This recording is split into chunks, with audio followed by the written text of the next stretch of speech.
good evening from St. Louis Park. I'm Bruce Omerlano with Paul Bodwin, and tonight it's the St. Louis Park Orioles coming into this game at 4-2 against the Waconia Wildcats at 3-3. Paul, the fall weather is setting in. It's a little cooler tonight. Should be a good football game, though. It sure has, Bruce. This is what we call football weather. It's, I think, our first game with some real football weather this year. A little chilly, a little wind coming in. It looks like a little bit at the north, which would be kind of a crosswind. We'll have to see. See how that impacts the game. Hopefully the kids stay warm, get stretched, and stay hydrated. And we don't see a lot of those muscle pulls and such that we often see when the weather gets cold. The cramps, you're right, Paul. Cramps, yeah. And for the St. Louis Park Orioles, they want to get back on the winning track. They had a 4-game winning streak broken by Academy of Holy Angels, and that was a 49-25 loss against a team that really seemed to run the ball at ease against the St. Louis Park Orioles. Yeah, Bruce, and the thing about Holy Angels is they run the ball with ease against everybody. With Emmett Johnson, I believe his name is just a superstar running back, one of the top in the state, and he just racked up the yards last week against the Orioles. Although the Orioles did hang in with them for a while, they lost it late, but they were playing with them and had a close game going into the halftime. So we're going to see Waconia kicking off. They're in the white and call it purple uniforms. St. Louis Park in the black. Mickey to kick off. High end over end kick is going to be fielded at the 20-yard line. Fumbled, picked back up. A nice hole for the Orioles and getting out to the 35-yard line. Yeah, and he just about broke that one, Bruce. Got a little ankle tackle there at the end. If that didn't happen, he might have been off to the races. Looked like that was Brady Walsh. So. Or was it Reguinti? It's hard to see the number. It looks like maybe Reguinti. So St. Louis Park will start 1st and 10 from the 35. They're led by their quarterback, Will Dvorak, who's completed 69 of 125 passes. 1,156 yards, 9 touchdowns, 5 interceptions. Yeah, he's had a great season so far, Bruce. 94 quarterback rating. We're going to have a turnover early on in the game, and Waconia has recovered. And I'm not sure what happened there. But that is not how you want to start a game if you're the Orioles trying to get back into the winning column. Waconia, though, a tough team. And, the Orioles turn it over, and we'll have to see if they can get a big stop. I don't know if we get a replay on that one, but Paul, I was looking down at my sheet for 1 second here, and by the time I looked up, the Waconia was all pointing the other direction. So now Waconia will start on offense with Austin Randall as the quarterback. Yeah, it was hard to see what happened. Maybe just a muffed snap. They're going to run McAnally a lot, and here's McAnally trying to get outside, turns the corner. Gets across the 30, 25, and out at the 23-yard line. And that's a nice run, Bruce. He looked like they maybe had him in the backfield, but he has some speed there around the edge to make that turn that corner and for a nice big gain and a first down. Yeah, Ezra Hudson chased them from the middle part of the field coming to the outside, was able to push them out of bounds.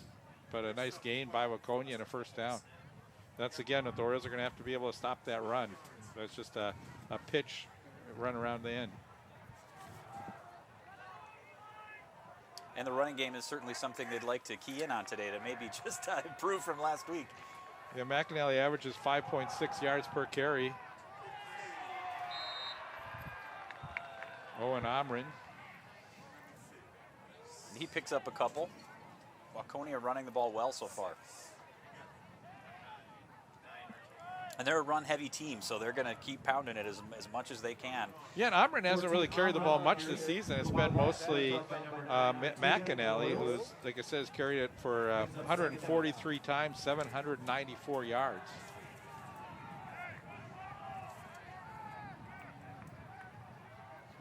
Omrin in motion to the far side. And they give his McAnally, and a good tackle. Yeah, that was a nice tackle to stop him.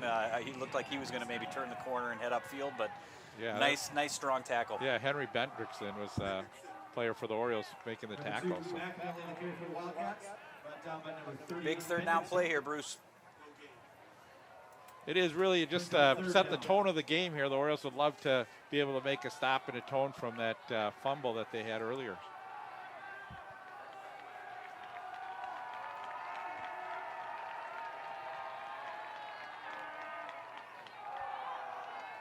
And Randall gives it again to McAnally.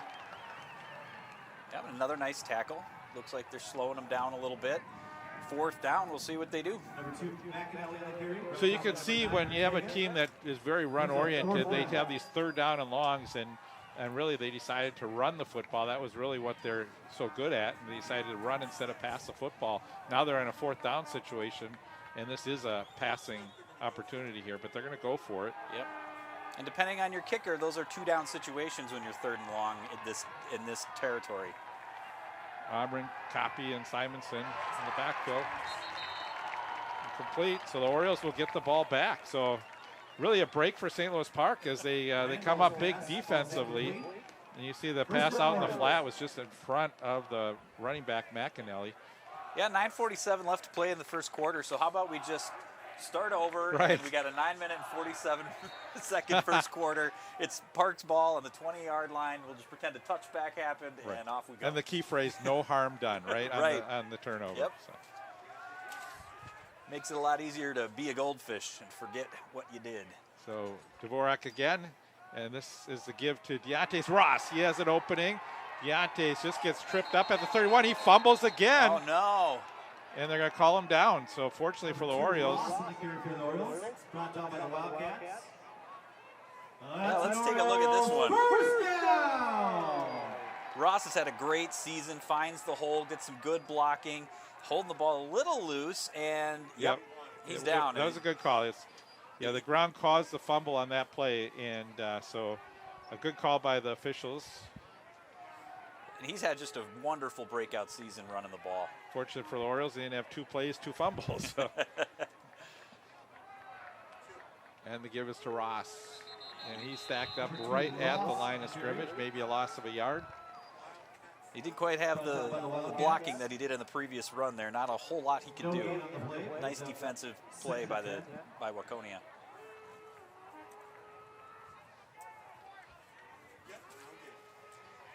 Watch for Giovanelli. He's been the hot player for the Orioles recently. 16 catches, 474 yards, averages 29.6 yards per reception. Yeah, he's a good route runner. He's got good hands on deep balls, and there goes Ross. He has 7 touchdowns as well, as Ross gets about 5 on the play. So now the Orioles with a 3rd down, call it 6 yards to go, will be in a passing situation. They're going to bring Marcus Hosfield into the game. I'd look to see Dvorak maybe roll out here. They really like to roll him out. He's got good field vision, can find an open man. Yeah, Giovanelli to the far side, Walsh to the near side. And they're going to hand off. And nothing going for Ross that time. Nowhere to go there for Ross. Yeah, the initial defender came in and was able to just slow down his rhythm and his legs enough that they could get more defenders there to take him down, and nowhere to go. Looks like they're going to have to punt. Interesting, both teams on 3rd down in long situations, both decided to run the football. So. Yeah, and it's early. Maybe they want to play a little bit more conservatively. Don't want to give up an interception in this situation, but I would have liked to see him throw the ball there. Helfman to do the punting. High end over end punt. And fielded at the 30-yard line. That was Owen Omren. Punt is caught at the 30-yard line. Omren said, I just want to fall on the football, make sure it doesn't get loose, and we'll take over on our own 30-yard line.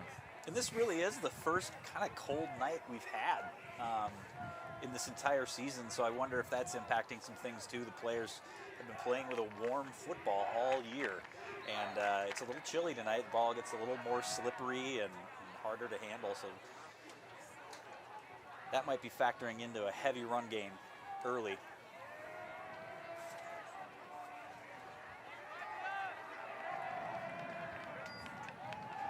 And McAnally off the right side of the line gets a good second effort, and he gets across the 35, maybe the 36-yard line.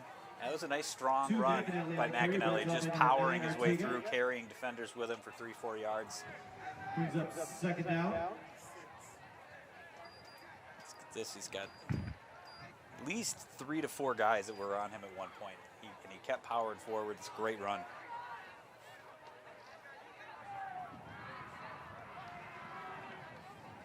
The Looks like they studied some game tape of Holy Angels. Decided we're going to run this football. Oh, nice tackle. Behind the line of scrimmage. It looked like Jimmy Hager there on the tackle. Just got right through and it took him down. Number 2, McAnally on the carry, brought down by number 8, Hager. And that wipes out the previous run that they just had. Now they're 3rd and long. Yeah, good penetration by Hager, getting inside in the backfield and not allowing McAnally to run that football, get any steam going. I wonder if Waconia will try to run that same screen they tried to run on 4th down previously that they missed.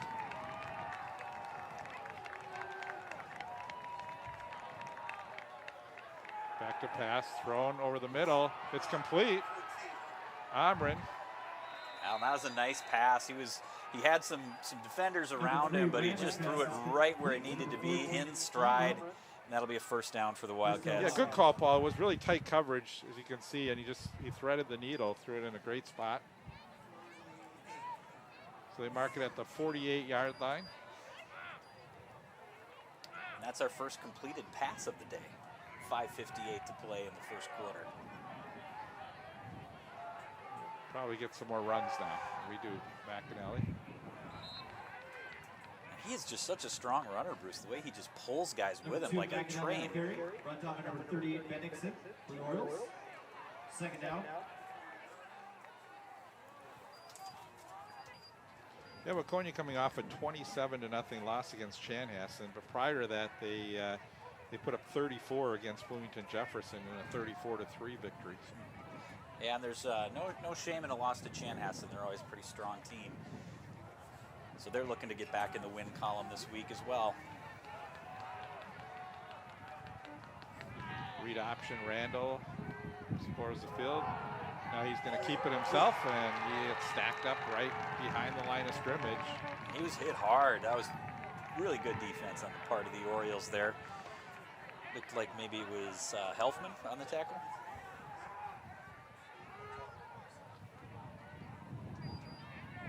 See there.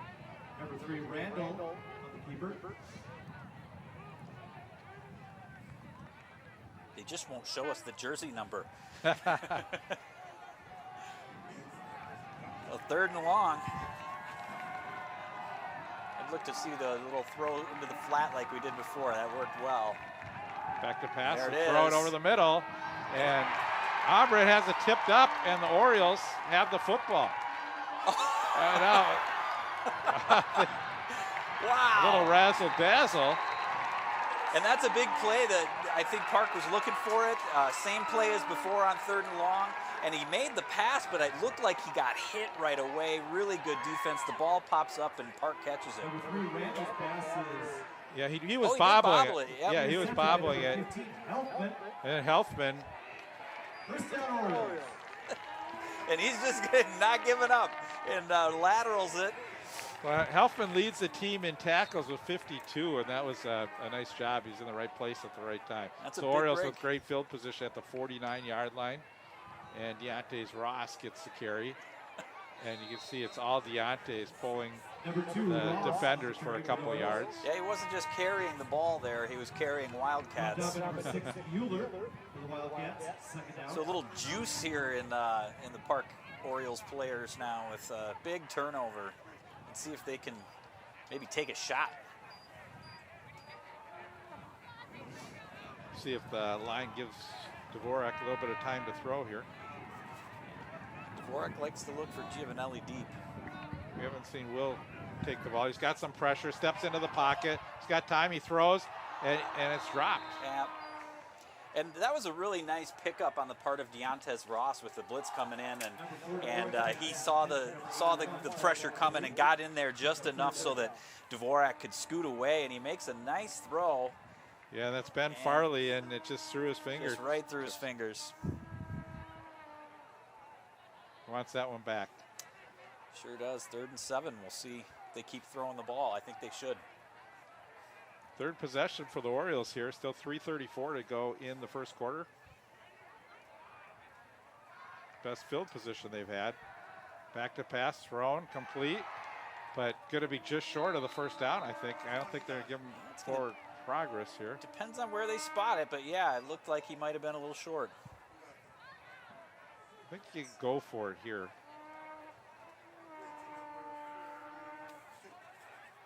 Number 4, Lawrence pass is complete to number 10, McGinty. Yeah, it was Reguinti. Brings up 4 for short. And I like going for it here in this field position. A punt, you're maybe going to net 20, 30 yards if you punt it on what you say. And that was really a good tackle by McAnally. He Yeah. really got Reguinti right as he caught that football and able to get that first down. Oh, there's a pitch, Oh, and this is going to be no. a turnover on possessions, even if Couple of the plays recovered by well, it was recovered by the Wildcats, and that was Gage Mueller, their leading tackler. Yeah, and Deontez Ross just missed it. Maybe was looking upfield a little too soon and turns over the ball at midfield. Last week, we were broadcasting just a shootout back and forth with Benilde St. Margaret and Hill Murray. This week, very different ball game. I don't know, it almost looks like the ball is just like a slippery slope right now for these players. Yeah, they're having a hard time hanging on to it. 2:45 to go in the quarter. Nice run for the Wildcats. Number 22, Vic Lincoln. Yep, another nice run, good blocking, good field vision, bursts right through, hangs onto the ball, protects it, and if Park, if they're going to be able to continue to do that, the Orioles are going to have a long night on that defensive line. And Paul, that was Lincoln Vic. They got the names backwards in the program. So we,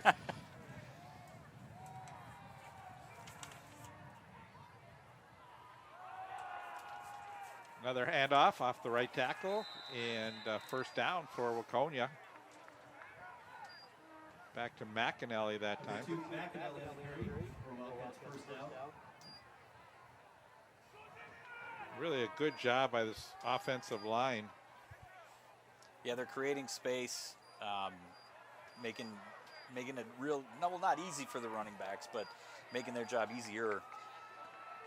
Yeah, it's Mansager, Monsky, Mendoza, Lean, and Common on the offensive line. Here's McAnally. Gets a good head of steam, turns the corner, gets on the outside. McAnally down the far sideline, stays in bounds, and now is finally pushed out of bounds inside the 10-yard line. Wow, McAnally in beast mode. I mean, he must have broken 3, 4, 5 tackles, just kept going, getting hit, stays up, runs strong, and a big play for the Wildcats. Good block by the fullback, opening a hole, but the Orioles just unable to. Really good there. blocking downfield, too. You can see he did run over a defender that time, got an extra 10 yards. Oriole defense looking a little fatigued already. I think it's carryover from the last game.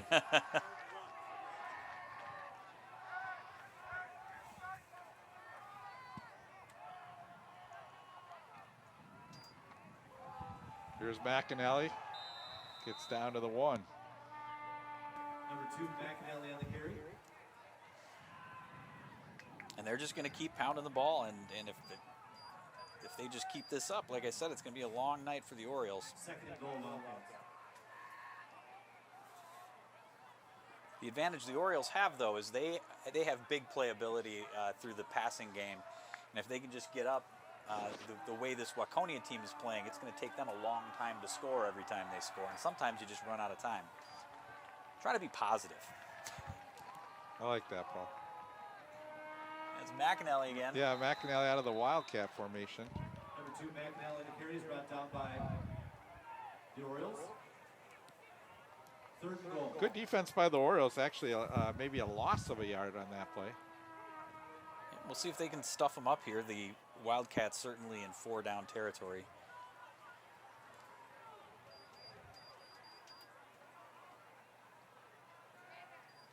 McAnally just giving it everything he had to get as many yards as he could. Maybe reach that ball over the goal line, but not to be so. Third and goal. Randall, the quarterback. And it's McAnally. He's got room and steps into the end zone untouched. And that's a nice design play, well executed. you could see as soon as he got the ball that he was going to walk into the end zone untouched. And that's our first score of the night. Yeah, Waconia on board first.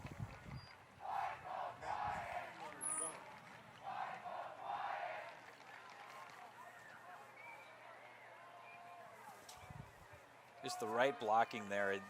There was just no way for anybody to get to him. So now Tanner Mickey will attempt the extra point.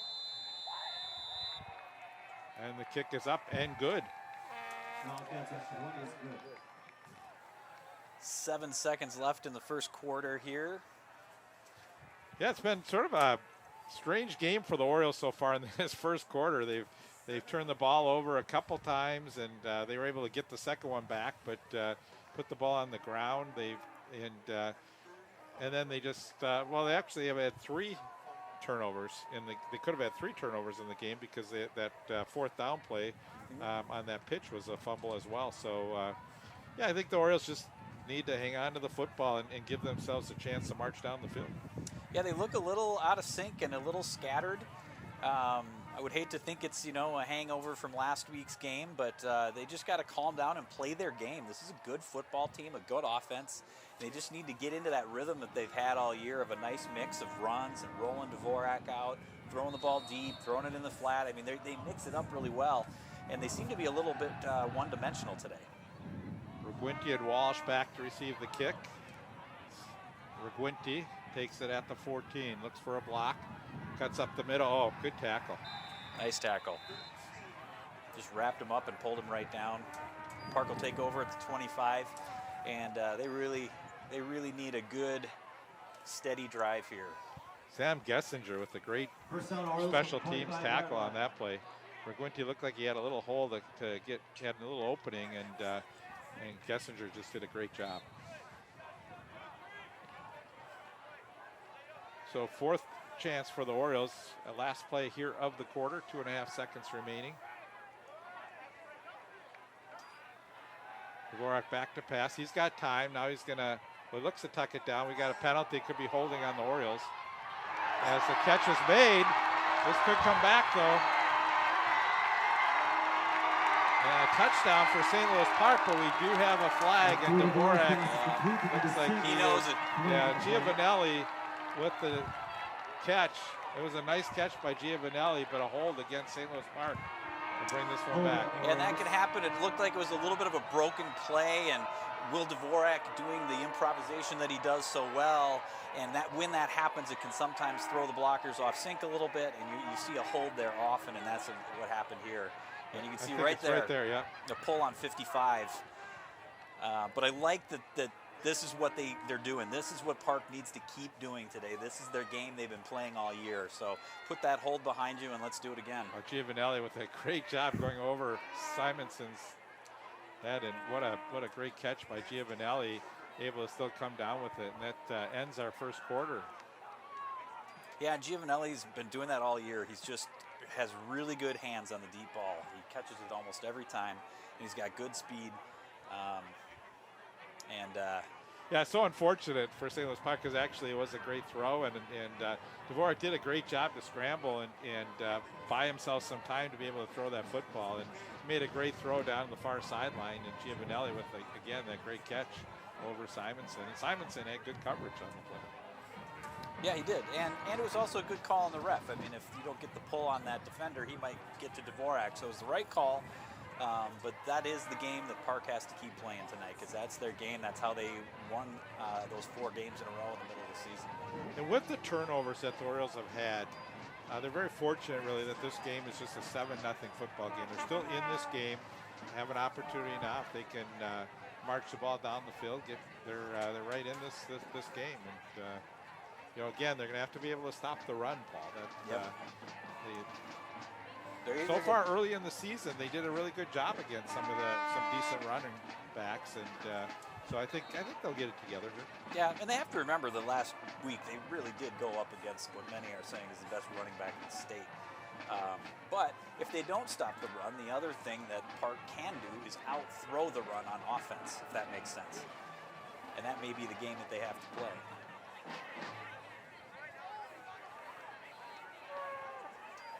First and long.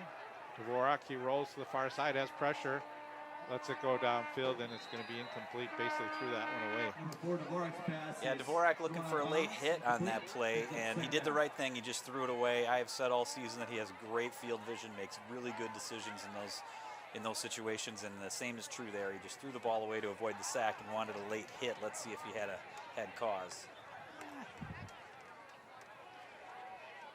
I say let him play. It's your neighbor you're talking about. Yeah, don't tell him I said that.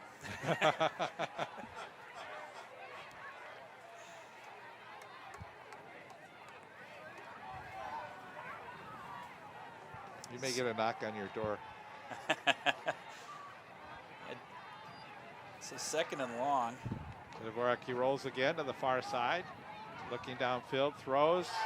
Ooh. And I didn't see who caught that, but it looks like he ran right into the first down marker. Nice play by Dvorak again. I love when he rolls out. Dvorak's pass is complete to number 10, Riginti. yeah, this is Riginti. Watch. Riginti with a nice catch. And you're right, he hits the stick. It's right into the stick, and you can see Dvorak there kind of signal to him, go, and threw him to the sideline and threw a perfect pass. When he hits the stick, you think it's a first down. Yeah, well. And we got the first down and more as Ross breaks into the free. One to try to beat. Ross bobbled the ball for a second, holds on to it, goes down at the 30-yard line. What a play by Ross. That was just a beautiful, breaks the tackle, takes off, almost lost the ball, but hung on to it. And the Orioles getting into the kind of rhythm they like. Like I said, they have big playability both with the run and the pass. You see Ross, he's got those arms like flinging out, and there it goes, the ball, and he's able to get it with the other hand. And fortunately for the Orioles, they maintain possession.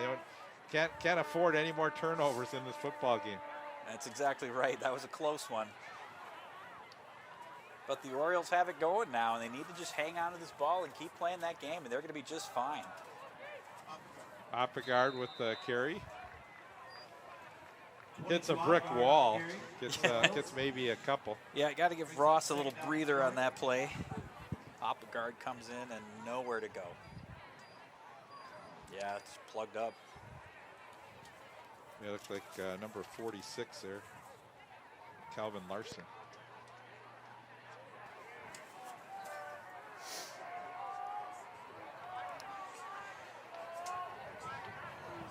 See if Dvorak tries to run one. Gets out of the pocket, looks downfield, scrambles, now throws, and I believe that's incomplete. Yep. Pass falls incomplete.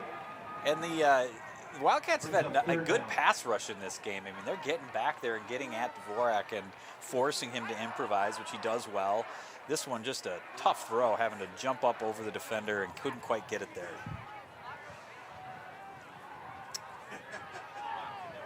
Big 3rd and 8 play here, Bruce. Yeah, 3rd and 8, and I think if you're the Orioles, you probably look at this as 4-down territory. So.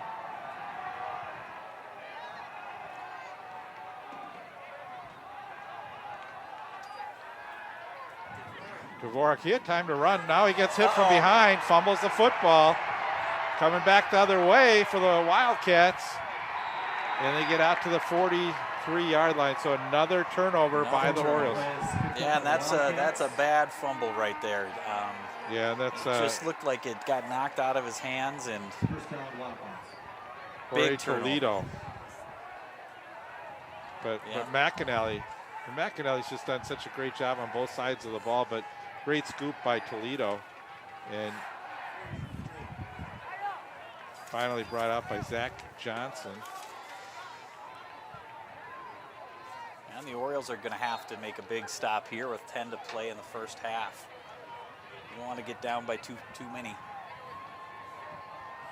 A lot of football left to be played, though, still. They can't get down on themselves. If there's one thing we've seen with this team all year is they don't have any quit in them. Well, they will fight to the end. And this is our 4th game we've done this season, Paul, and I think they have more turnovers now than they've had all season. Yep. So. That's a good point, Bruce. They've done well protecting the ball.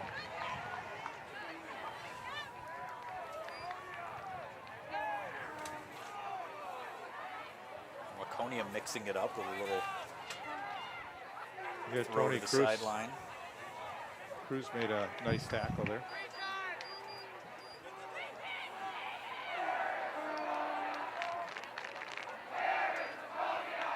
So 2nd and 13 here for the Wildcats. You would think pass, but with the way they run the ball, I would also not be surprised to see them try to get 7 or 8 yards here on the ground. Man in motion. This is a direct snap to McAnally. And McAnally gets open for a first down and more as he gets down to the 21-yard line. And we get a late flag coming way back. Yeah, a couple of them. By 7 or 8 yards, I meant 20. Nice run by McAnally. Let's see what this flag is. Well, both officials saw the penalty happen as 2 flags went flying. So it must have been something obvious. A personal foul is going to be called. I think it'll be a first down, and then they'll I'm not sure how they're. move this one back. So great blocking again up front. McAnally running the ball strong, holds onto it. I'm not sure what happened at the end of this play, but. Well, maybe 99 there. Oh, yeah.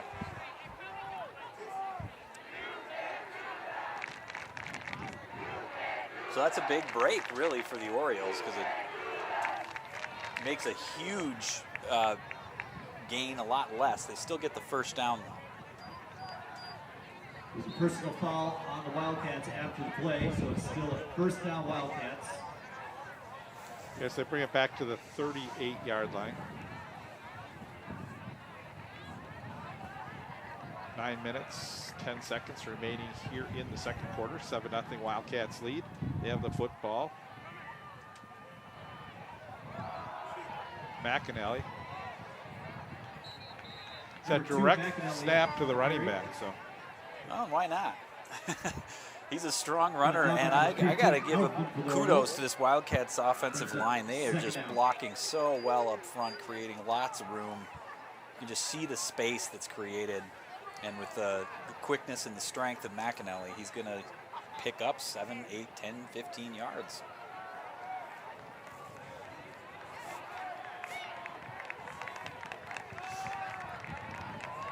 Man in motion. Give to number 29 in the game. And somebody had him early and lost him, Number 29 on the carry. enabling him to get the first down. It's Alex Riley. See right here, there was a tackle attempted there, and he just couldn't get him, and then he was able to sneak away for the first down. So Alex Riley's first carry of the game.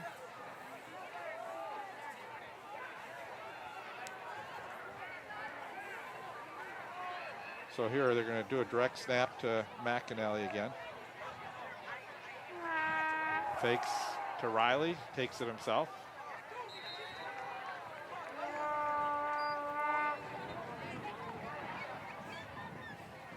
Number 2 McAnally on the carry for the Wildcats. So 7 minutes and 49 seconds left in the half. The Park defense has been on the field a lot and having to deal with a very strong run game by Waconia. Yeah, they do a team that runs the Wildcat quite a bit. They run McAnally just with a direct snap and not having to take any chances of handing the ball off and fumbling. Maybe that's why that's their mascot. And a quick pass to the flat. It's complete. Riley. And that was the same play we saw earlier in the game. The quarterback threw it too far out in front of him. That one also a bit out in front of him, but a really nice catch. Talk about leading a receiver. Yeah. Number 5 Hudson for the Orioles. Brings up third down. Ezra Hudson making the tackle on the play and brings up a third down. Third and about 3.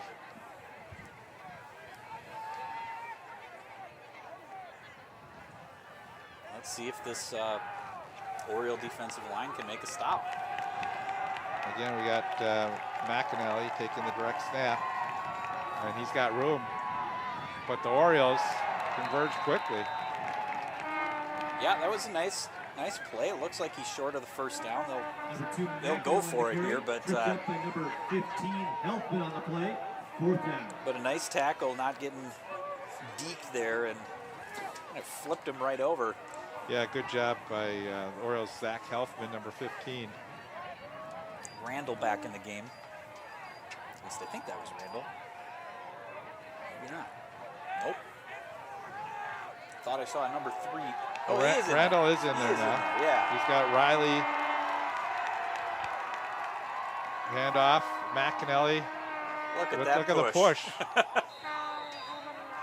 Number Looks 2, like he got McAnally it. Carry for the Wildcats, brought down by the Orioles.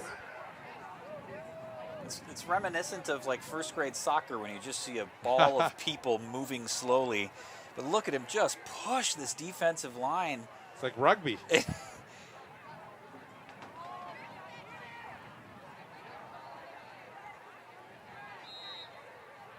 And they're going to measure this. It's close. It's really, he was pushing, but he also had the ball. He's pushing backwards, and he had the ball like in his chest. So his head may have been, even his shoulders may have crossed the first down line, but maybe the ball didn't. I think they got this by a good football and a half. Yeah. I don't think this Yeah, one's even looking at close. where it's spotted, I'm kind of curious as to why they needed to measure. Right. I don't think that chain's going to even hit the football. Somebody get a kink in that chain quick. Yeah, see, it's not even going to hit the football. All right. Yeah, you're right. I mean, there's almost a whole football's length in between the stick and the ball. Well, they're just giving the linesmen some practice at doing measurements, I think. So. And maybe it's a hometown referees just want to give the defensive line a little breather.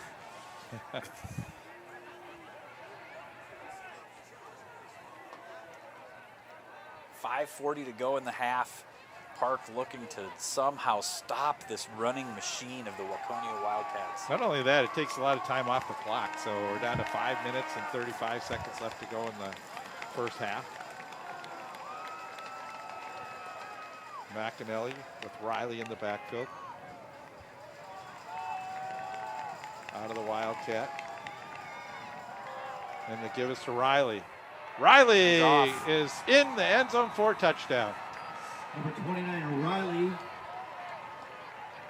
Yeah, and just another nice run. It's been the same old song all night. Just good blocking up front, strong, quick runners, knowing what they should be doing. Nice little stutter step there to find the holes and being patient. And he heads in untouched.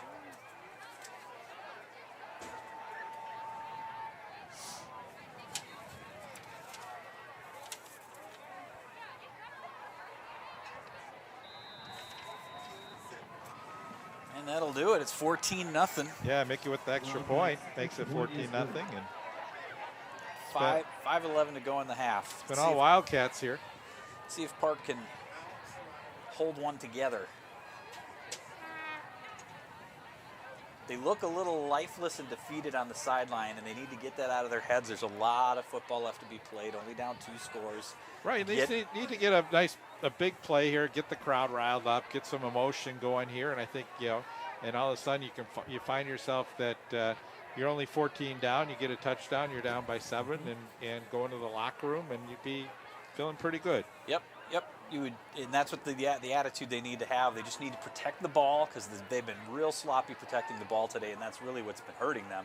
They could easily be up 21-14 right now if they've been hanging on to the ball, because we know they have a strong offense, and they know that they can score at any moment. Right, we saw a touchdown called back on a penalty with Giovanelli. Mm-hmm. That was a gutsy reception. Yeah, it was. They're going to be back in deep in their own territory at the 15 on that one. Yeah, that's when you want to let go. It's probably going to be a touchback if you do, but let's see what Park can manage with 5:04 in the half to play. Plenty of time for them to move the ball down the field and get into the locker room on a positive note. Well, again, Reguinti on that one, but fortunately he made a nice catch of that ball. You got to be very careful. That one could have gone off his fingertips. Yep. Orioles need something big to happen here in their favor. Yeah. We send Walsh in motion to the near side. That's Ross. Nowhere to go. Nowhere to go. Uh-oh, we got a little scuffle going on here. Ross with nowhere to go, and you can see the Waconian player trying to strip the ball from him. At least that's what it looked like from here. Play brings up second down. Yeah, what a great defensive play that time by number 6, Gage Mueller. He's their leading tackler. I'd expect to see the Orioles throw the ball here. That's where they're strong. It's where they get energized.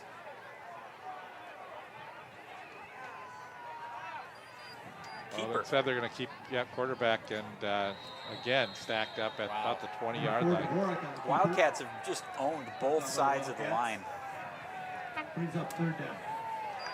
So now the Orioles really need a big play here on third down. Otherwise, they'll be punting the football back to the Wildcats. Will have really good field position. Yeah, and we've seen this keeper play to Dvorak a lot this season. It usually comes with some good success, but the Wildcats just plugging up the defensive line as well as the offensive line, making things very difficult for the Orioles to get anything done on the ground. Well, we'll see the Wildcats now can tee off a little bit, knowing that it's a passing situation. Giovanelli and Walsh to the near side. Here's a pitch. Ross across the 20, 25, steps out of bounds. 35, and it's a first down for the Orioles. I like that play. You know, everybody's thinking they got to pass it for sure. Dvorak rolls out, maybe looking for a pass downfield, and then there's Deontez Ross with a little pitch, kind of catching people off guard. And once he gets going, he generally is hard to get to and to take down, and it's a big Orioles first down. Keep that ball moving. That's right, Paul. Big first down because they need to keep possession of the football.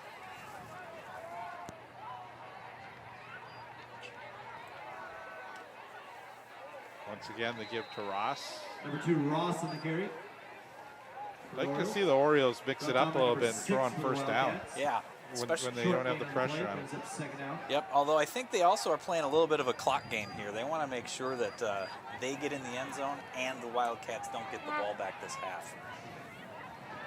Hopefully they can then make some adjustments at halftime. So Walsh lines up on the far side, Giovanelli to the near side.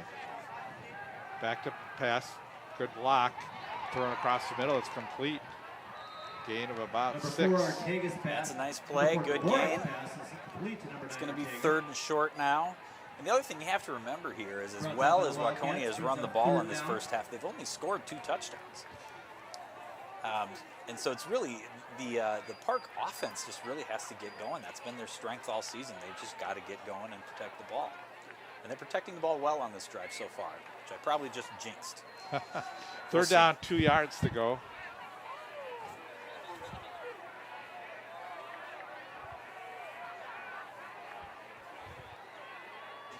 We'll say it's a long 2.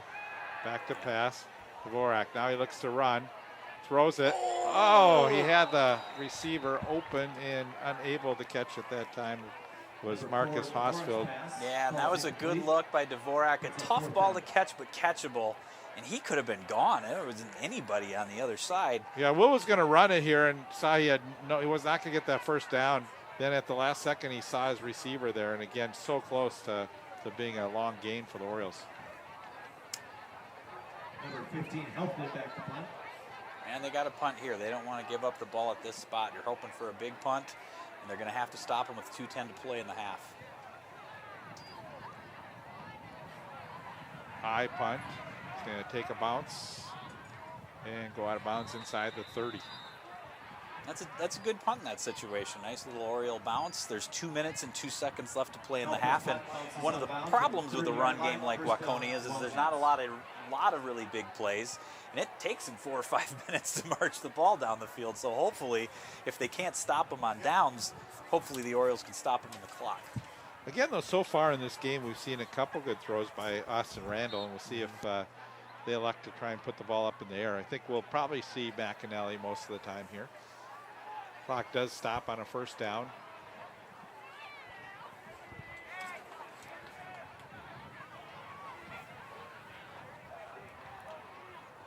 I think if you're Waconia's coach, you're saying, we're up 14-0. Let's not take any chances. Yep, they don't want to turn the ball over right here. Especially the way the Orioles offense is starting to click a little bit more. Well, they are going to throw. Look at that. Nice gain out to the 49-yard line. They're hungry. They're looking for the end zone. Number 3, Randall's pass. That was caught by Blake Simonson. Kind of going to a hurry-up situation.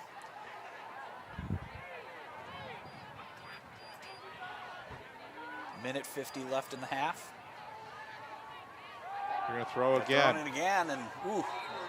It's a quick hit, maybe a little early, but Well, I thought he was going for the ball. I thought maybe he could have gotten in there and picked that, but Sam Copy with the catch. it's going to keep that clock running. Number 3, Randall's pass. Yeah, 1 minute 30 seconds to go. 23, Amos. But Waconia moving the ball well through the air right now.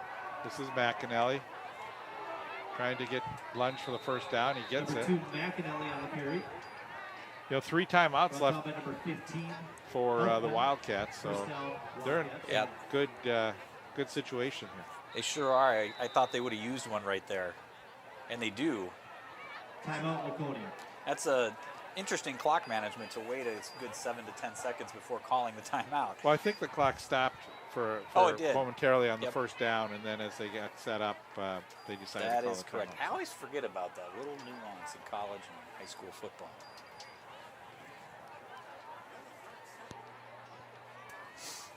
There's the Waconia faithful heading from out west into St. Louis Park. They've got a tough contest on their next opponent. Will be Academy of Holy Angels. That's a home game for them. Yep. Be a game that'll move pretty quick. We'll have 2 running teams, and that clock's just going to go zoom. Yeah, it sure is.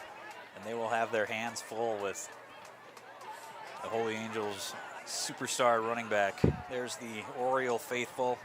Lots of animal pajamas on this cool night. Why not?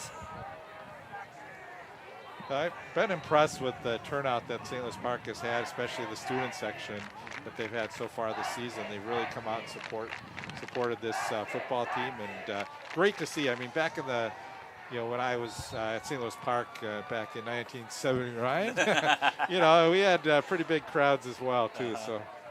Yeah, well, they've been a fun team, and they've been winning, and yeah, it is nice to see them get out here and support them. Quick throw to McAnally, too far. And they're saying that, they got to pounce on that football, not knowing if the refs are going to say that one went backwards. But looked to me like it was a forward pass. It did. It looked to me too. We'll take a look where the play is well. By the Wildcats. Then again, that's close. Yeah, it is close, and you're right, Bruce. You do have to pounce on the ball. Under pressure, thrown complete. Getting out of bounds is McAnally. Number 3, Randall's pass is complete. So Number play 2, just reversed. They ran the same play to McAnally on the other side of the field. Now they come back, run it to the near side of the field. Yeah, and I thought maybe he was not going to get out of bounds, but he played that one really well, kind of maximizing yards while still getting out of bounds. And he moves the sticks as they have a first down at the 30-yard line. And they still have 2 timeouts left, so there's 58 seconds on the clock. It's plenty of time for this Waconia team to move the ball 30 yards. Orioles defense is going to have to step up.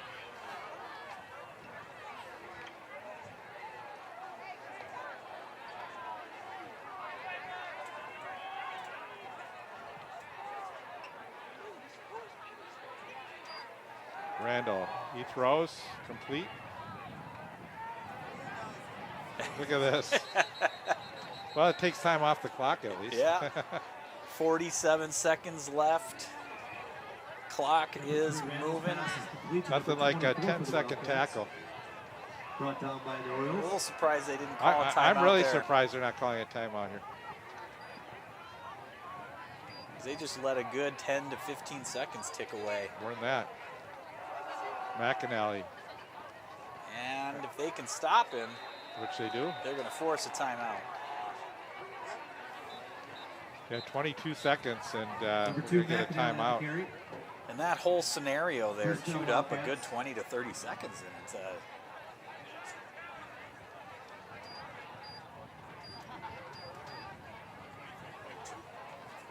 So they're going to set the clock at 23.2 seconds. So get a little bit of it back. 23 seconds to go. Waconia at about the 19-yard line. Orioles are going to need a stop. They've moved the ball really well through the air on this drive, Bruce. It's been impressive because they've been pretty one-dimensional offense so far because they could be. But when they needed to throw, they've thrown well. And they're dinking and dunking. They're doing those shorter passes. They're high percentage passes, and the Orioles defenders are not getting there to in that passing lane that quick. So a pretty high percentage, and Austin Randall's done a really good job controlling this offense. Sure has.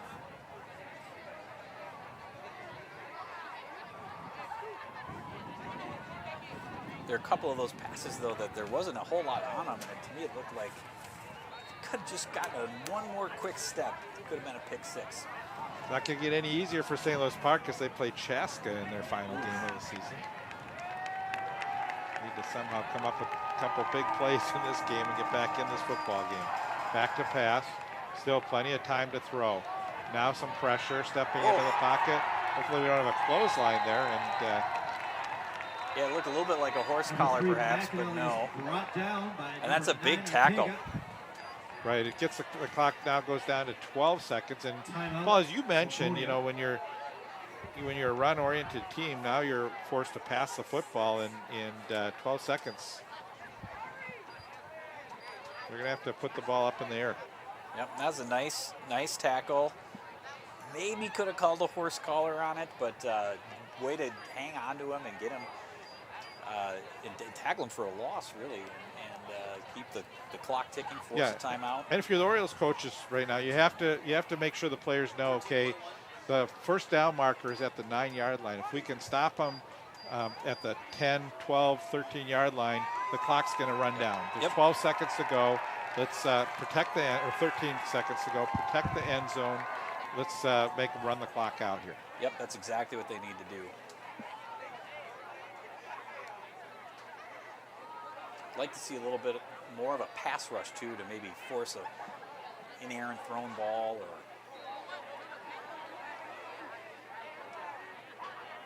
my heart wants a pick six, Bruce. Kemp and Hudson both have 2 interceptions on the season. Love to see one of them get their third.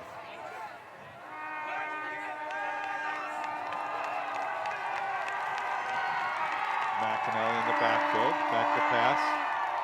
Lofted towards the end zone, and almost incomplete. Yep. Good coverage that time by Bendixson, it looks like. Randall's pass is broken up on the play. And that'll leave 6.9 seconds left.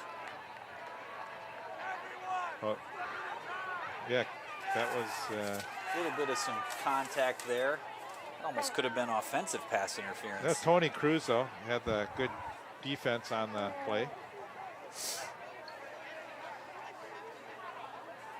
So it's 3rd and 16 with 6.9 seconds, depending on the play. Probably got 2 more shots in the end zone. This one will have to be quick. Amrin in motion to the far side, back to pass. And now he's going to lob it again towards the corner. And this is broken up with 0 seconds.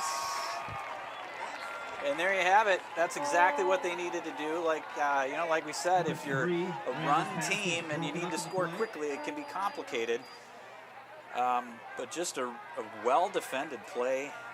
Yeah, what a great job by Cruz and also Ezra Hudson coming in to knock that ball away. And you almost feel victorious for the Orioles right here because they had a chance to go down by 3 scores, and they were able to hold Waconia to 14-0 game. So, you know, again, if the Orioles can score early in the second half, they can get right back in this football game, and then we'll have a ball game. Yep, and all they really have to do is protect the ball. It sounds a little bit cliche to say with the way Waconia dominated this first half that you're only down 14-0, but you are only down 14-0. If you protect the ball in the second half, and this plays out in the same way that it did here, the Orioles are likely to come back and win this football. And not only protect the ball, Paul, they have to protect their quarterback. Yes. They got to give their quarterback a little time to throw the football. You know, Will has been scrambling. He's been having to make every throw as an exaggerated throw because he's had so much pressure, and he's done a great job to really get the ball off. But give Will a little more time, and Will will make some great throws for you. That's absolutely right. So we'll see what Park can do. Hopefully they're not getting down on themselves. We haven't seen quit in this team all season. I don't think we will tonight. 14-0 our score. We're at halftime. And stay with us. We'll be back with more football in just a bit.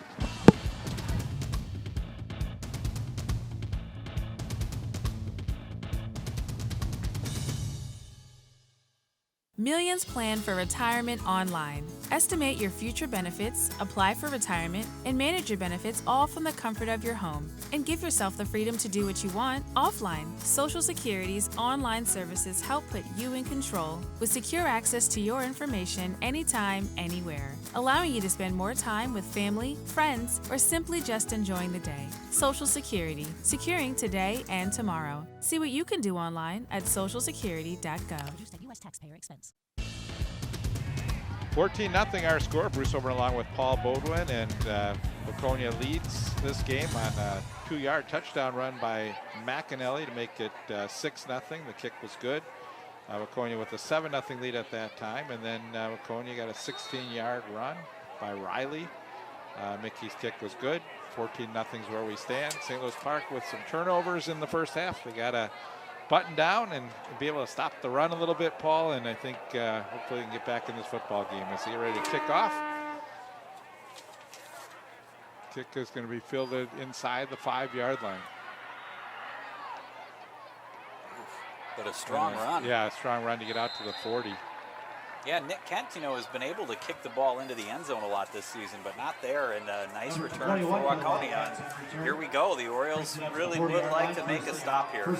After all the turnovers in the first half and the way Waconia ran the ball, they're going to need to tighten up their run defense. Yeah, Mitchell Rekoff with a nice kick return, giving Waconia good field position at the 40-yard line.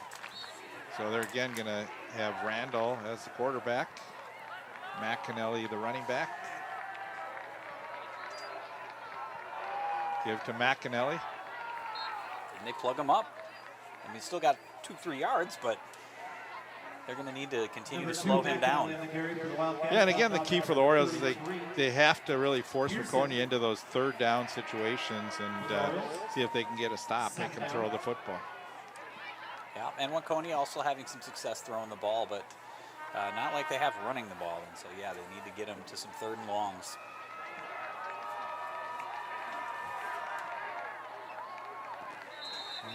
McAnally, but we're going to get a false start. Yeah, look at that. And I noticed looked like the Oriole defense was looking to set up some kind of blitz or something like that. It maybe threw Waconia off a little bit, and it looks like they are ready to do what they have to do to plug up that line. I think what their plan here maybe is that if Waconia is going to beat them, they're going to have to throw.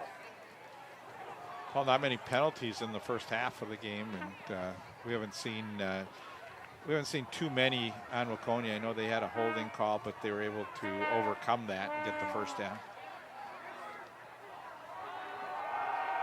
McAnally. Yep. Number 2, McAnally carry. So here's what the Orioles want to do defensively: is force the Wildcats into a third and long, and right now it's going to be third down, 9 yards to go. Yeah, and there again, they're starting to stack that line. They're bringing in some help. We've got a guy with an injury, but he's going to have to stay on the field. And if this is effective, this is exactly what they want to do.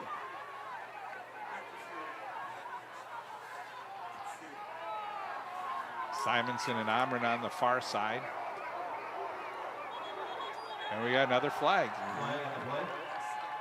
Another false start called against the Wildcats. Yeah, there must be something this defense is doing to just throw that offensive line off center a little bit. I mean, it's encouraging to see if you're the Orioles that you haven't really had any, big, huge plays in the backfield or anything, but they're doing something to throw Waconia off. Yeah, no false starts in the first half for Waconia. We got 2 of them on this drive. So they need to get to the 50-yard line for a first down. It's going to bring up a third down, call it 14 yards to go. Simonson to the near side. Amundsen and Copy over on the far side of the field. Back to pass. It's just a quick dump. And a good stop by the Orioles. That's exactly what the Orioles needed to do on this opening possession. To force the Wildcats to punt. Yeah, the guy who caught the football was Anders Rodney, number 99, and he's going to be doing the punting. So get up and punt the football. Up and now punt the ball, right. A really nice defense on that sequence by the Orioles. Looks like they changed up something. Walsh and Reguinti back. A lot of time to punt that football. Took a lot of steps. Yeah, it almost looked like he was going to fake it. You see good pursuit, but good run back by the Orioles. Yeah, there wasn't much there to work with, but he managed to get another 10, 15 yards out of it. I thought he needed to turn the corner and just go, but he cuts back and nice return. Back to the 30-yard line. Yeah, Walsh's first return of the game. Everything's gone Reguinti's way. See how he changes. Right here, I thought he should just turn the corner upfield, but he saw this lane and cut back and managed to get another little spin move 8, too. 10 yards, yeah. Orioles with it at the 30-yard line. Ross in the backfield. And the give to Ross. Number 2, Ross. Yeah, not much there for Ross. Brought down to number 55 for the Wildcats. Yeah, we've Toledo with a good tackle on the play. Second and long here. I'd like to see the Orioles take a shot myself, but we'll see what they do.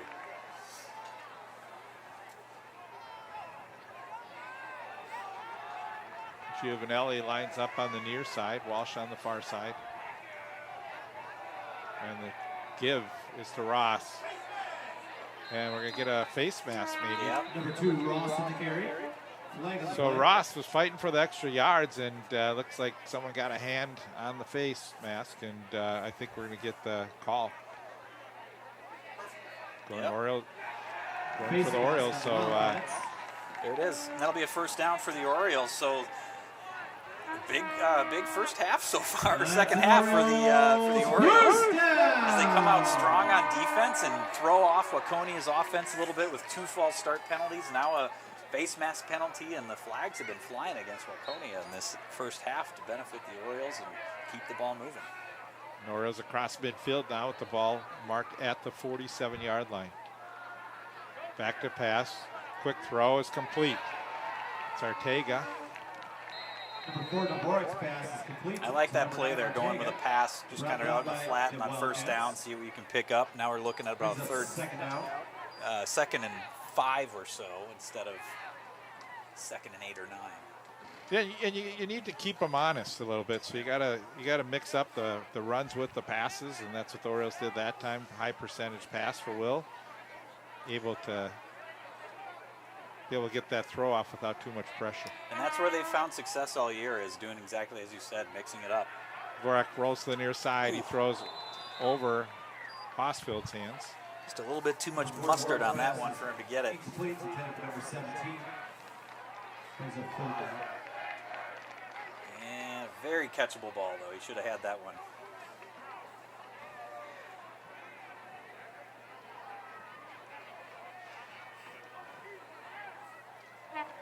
Again, the Orioles would like to sustain a long drive, get down into the end zone, make it a 1-touchdown game.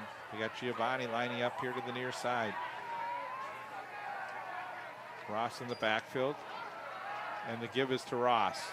Ross is trying to fight towards the sticks. It's going to be close. It's going to be close. It looks like he got it to me, but hard to tell with that big pile. Depends where they spot this football, and they did. First down. Yep. That's an Orioles first down. Good eyes, Paul. Yeah, it's, again, nice drive, mixing it up, and this is exactly what they needed to be doing here in this beginning of this second half. They got to keep it going and protect the football. And again, when you run plays like that on third down, and it sets up a play action pass in the future for them.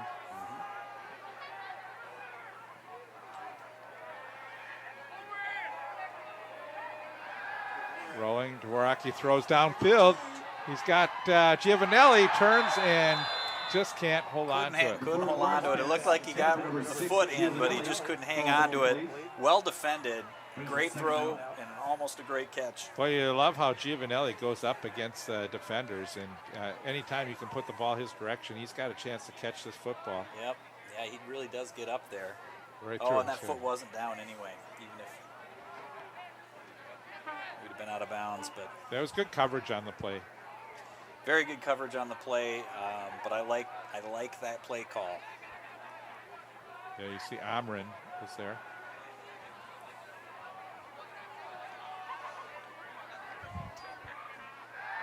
Back to pass.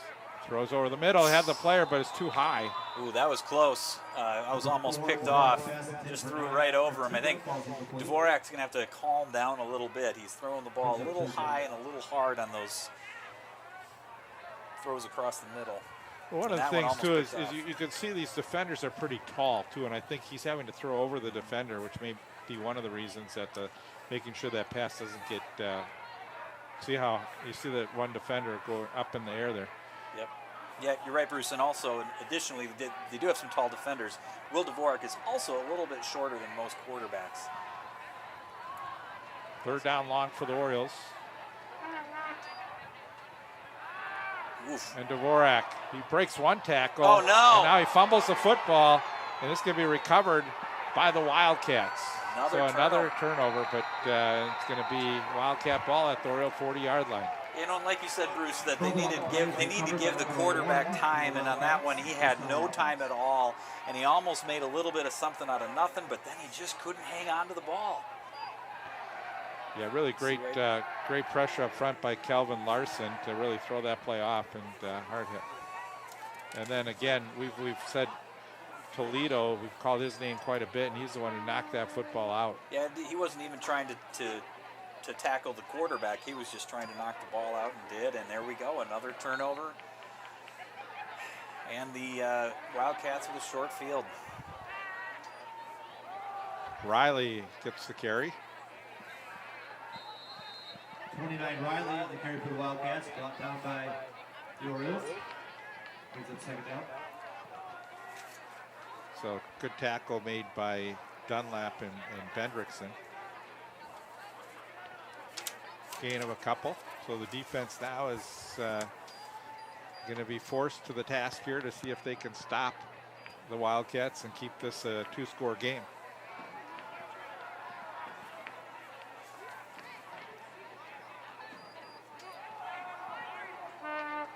And give us to Riley.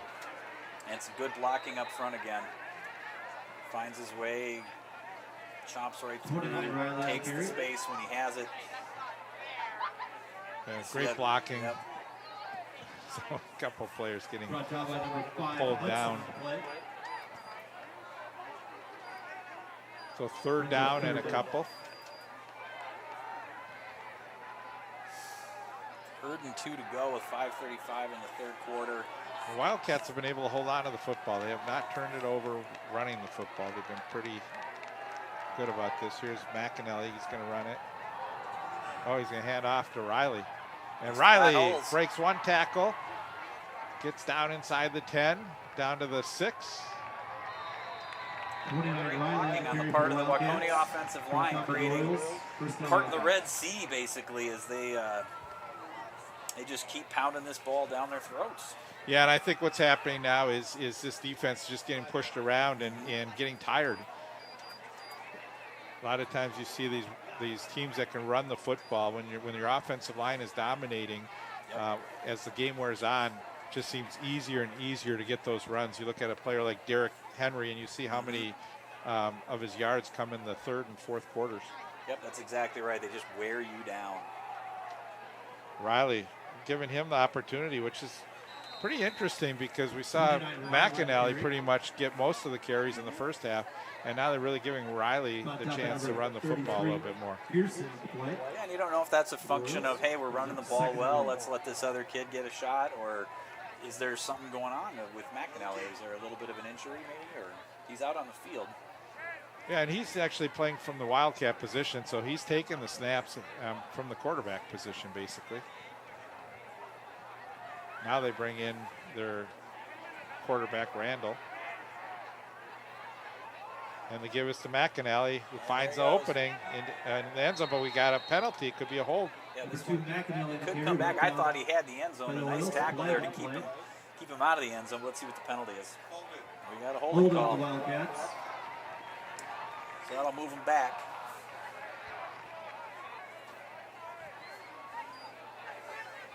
And they'll move this from the spot of the foul.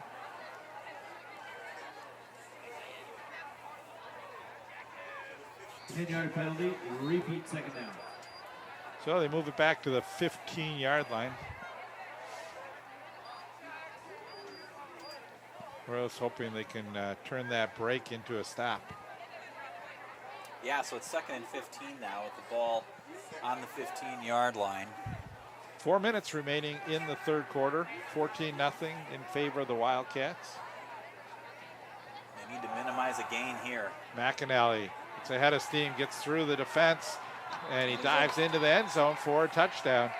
Number 2. There it is again. Just great blocking up front. A strong, quick runner, finds the holes. He's patient, waits for the holes to open up, pounds the ball through, and puts the Orioles in a deep hole. Second touchdown of the game for McAnally. Dvorak on the sideline, grabbing his helmet and his football like he is going to business.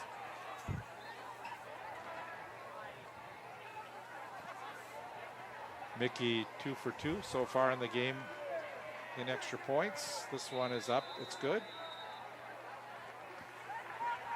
Wildcats extra point is good. Big kick. He might have made that from 40. 21-0. Waconia leads. It's been all Waconia here as they try and they're looking for their 4th win of the season. St. Louis Park coming to this game was 4-2. And if they want their 5th win of the season, it's going to have to be a major comeback, and Paul will lose his voice if that happens.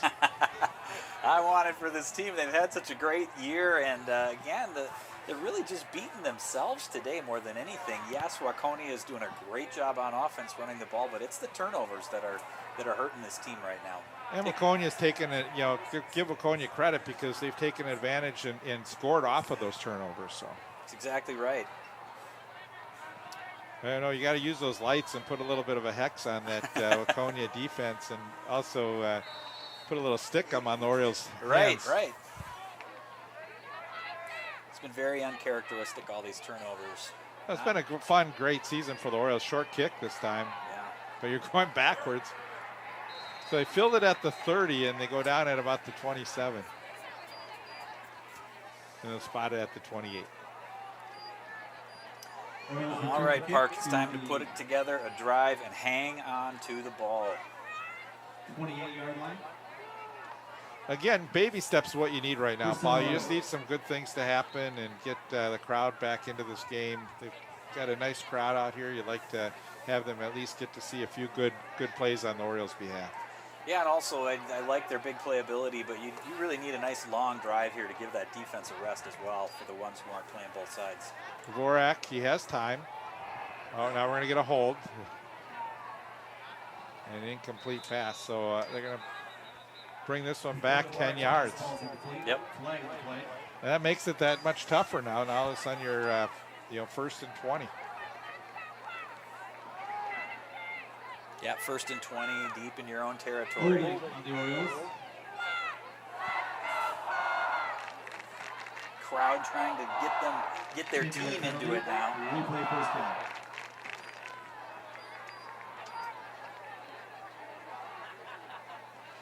Yeah, I think Dvorak had time to throw right off the bat. Then he scrambled out a little bit, and that hold came from away from the play, which was tough to.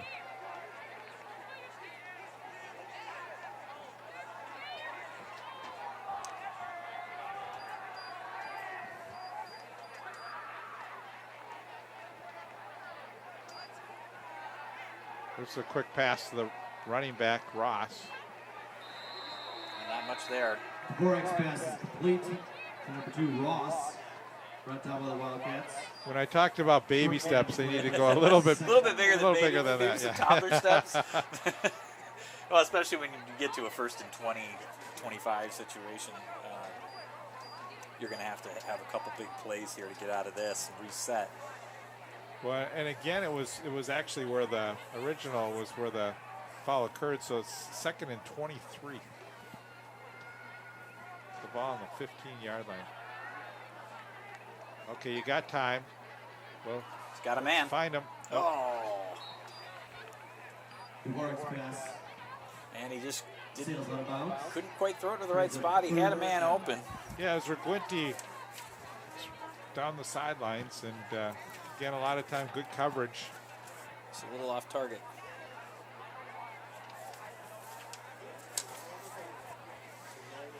So now a Third third and a down, mile. 23. Very long third down. They're going to need a big play. They also at least want to pick up 10 or 12 yards just to kind of get out of this hole a little bit. But Feels like they almost need to get to Highway 7 right now.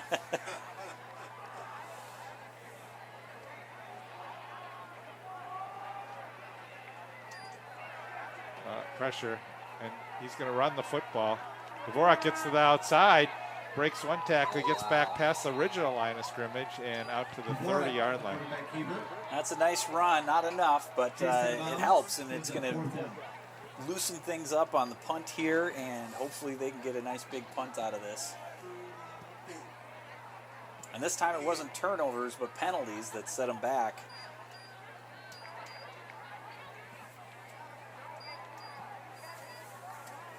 Got to hand it to this Waconia defense. I mean, they just have an offense that's been clicking all year, just absolutely rattled. So Owen Amrin back to receive the punt. Helfman gets a good punt off. Fair catch signal and caught at the 43-yard line by Amrin. Still good field position for the Wildcats. First down Wildcats. But it could have been a lot worse. Yeah, Orioles would love nothing more to get a turnover, get this crowd fired up. Which is tough to do when you've got a team that runs the ball like Waconia does, and not just run it, but they really do protect the ball well. You don't see a lot of runners waving the ball around, and they just run strong, hard, and quick.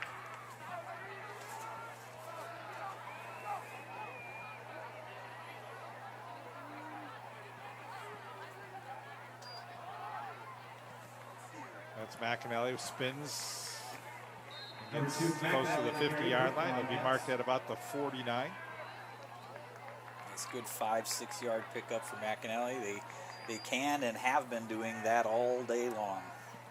They run the clock down to 2 minutes to go here in the third. 21-0 Waconia.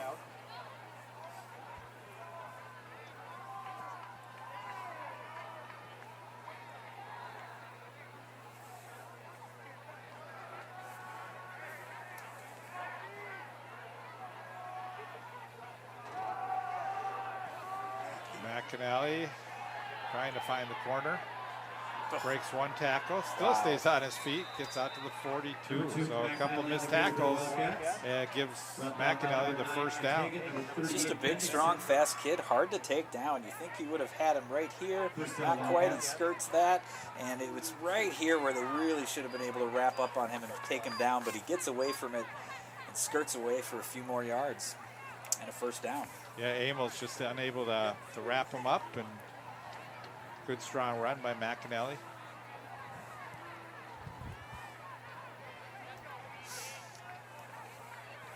Third quarter just flying by with a minute and a half left. Coffey lines up on the near side along with Omri. Oh, in motion, almost fumbles the football. He does. Lost it. And the Orioles have it. I jumped on your turnover call. That's okay, Paul. We'll take it. That was Gessinger that got the football on the reverse. He fumbled for a second, then he got it back in his arm, but then lost it. Yeah, but he didn't quite have it secure when he got it back. He just kind of had it right in the kind of on the corner, and didn't totally have it secure, and so it just fell out. So if you look right here, you can see on that left arm, can't really see it there, and all it took was a little tap, and it popped out. And that's a big break. That's the break the Orioles needed. Now they have to convert. Yeah, DeJuan Pearson with a nice play. Free the football. There's a pitch at the last second. And Ross, Wow. with a stiff arm, gets inside the 50. What a gutsy play on the part of Will Dvorak to do this just last-second pitch, really threw their defense off. He led them into him and then gave it to Ross. Yeah, so this is an option left play. Look at Dvorak that. fakes inside, passed it almost a shovel pass where that ball landed. Yeah, and then he just takes Gage Mueller down. So it's only 2nd and 1. Strong left for the Orioles. Dvorak, and it was almost intercepted. Almost intercepted. That was a dangerous throw in that situation. Waited a little too long to throw it. Yeah, Simonson was coming up. We read that play. Good pressure and, good call by the Orioles that time. Just knowing that they only need a yard to go. They thought maybe they could have a chance to throw the football downfield. And I think here we're going to see Ross with the football. That's what I would do. They've been known to do a keeper in this situation too, though. But nope. It's Ross, and he has a first down. That's a good job on the part of Deontez Ross there to just get the first down. Don't try to do too much. Hang on to the football. And we need a nice big long drive anyway, so keep those sticks moving. So we're under 50 seconds remaining here in the third quarter. Orioles with the football at the 45-yard line now, trying to get their first score of the game. They trail 21-0.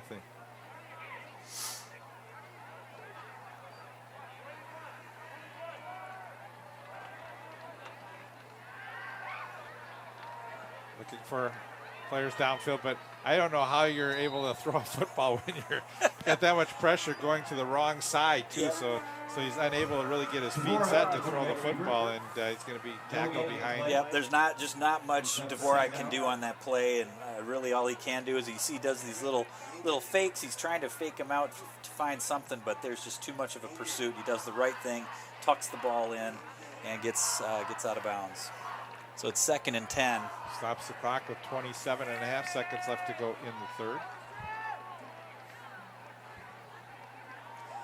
And they're in Wildcat territory, but with the way things have gone, it feels so far away at this point. Again, Dvorak's been under pressure all game. There he is And again. he is under pressure, throws the football, but quickly defense making the play. Yeah, but with the pursuit that was on him there, he did the right thing. Check down. They get three yards out of it. Nice throw. I love the way Dvorak stays composed when he gets that pressure on him. He generally doesn't make a lot of big mistakes. He stays focused. Yeah, and as soon as Ortega caught that football, Riley had his arms wrapped around him. So again, no chance for that play to develop into anything more than it was, but a couple yards, and brings up a 4 down territory for the Orioles right now. There's Absolutely. no need to punt the football. Yeah, both being down 3 touchdowns, but also field position where they are. This is definitely 4 down territory, which is in a way a benefit to them. That's the end of the third quarter, by the way. And so they don't need to get all 8 yards right here, although you sure would like to. Again, St. Louis Park this season with their wins coming against Bloomington Jefferson 26-20. Henry Sibley 31-7. Benilde St. Margaret's 31-21, and Orono 22-21. Losses again to Simley 32-12. Holy Angels 49-25. And we'll see. Waconia could be on that slate, but right now the Orioles 4-2. Good season for St. Louis Park. A lot of credit to the coaching staff and the players. They put together a fun season. Paul, you and I have had some great games that we've announced here from the St. Louis Park Stadium. And again, their final game at Chaska. It has been a fun season. It'll be interesting. I don't know who they have kind of slated to fill Dvorak's place next year. Dvorak under my. pressure. He has to throw this one away. That's the right decision. He takes a big hit.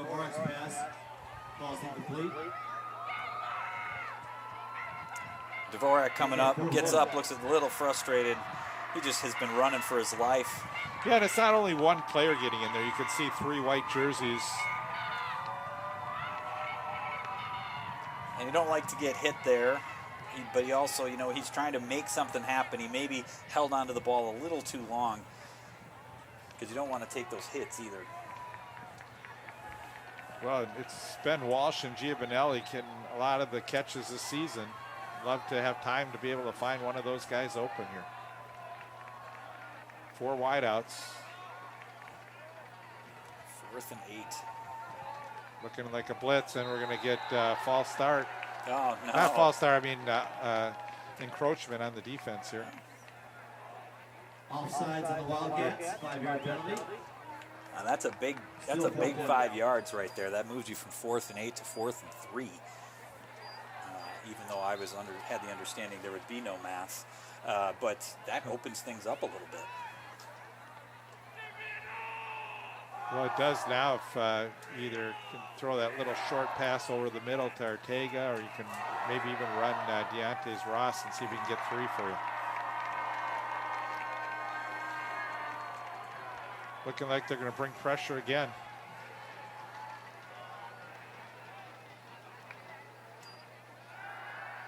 Back to pass. You can run it here, Will. Oh, my. Oh, He look at finds that. the player open down the sideline and out of bounds. Out of bounds about the 10-yard line. Will had plenty of room to run for the first down, but I love the way he hangs in there. He wants more. He sees and he finds a guy, throws a beautiful pass. Huge play for the Orioles. Yeah. Right there, I thought he should take off, but look at that. He finds Ben Farley, number 81. Ben Farley, yeah, who just trying to pull him all the way in, but that's the play that the Orioles needed. They got to continue to protect the ball here, get this ball into the end zone. Best penetration the Orioles have had down to the 10-yard line. They're going to pass the football.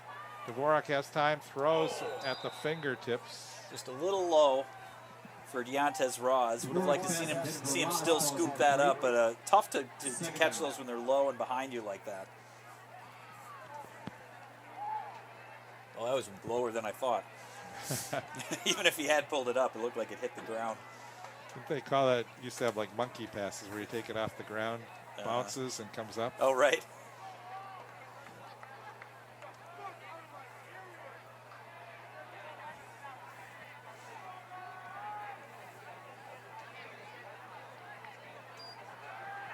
Time to throw.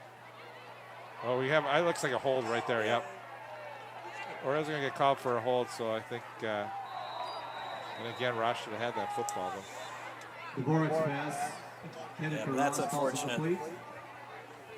Holding call on the Orioles. Again, Will had a lot of time to throw the football, and sometimes when you you don't quickly throw that football, there's chances for a hold. And watch right here, number 46 gets just tackled.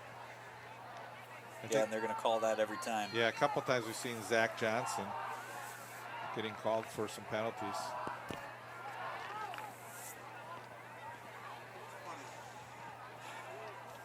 So it's going to be back to the 20-yard line.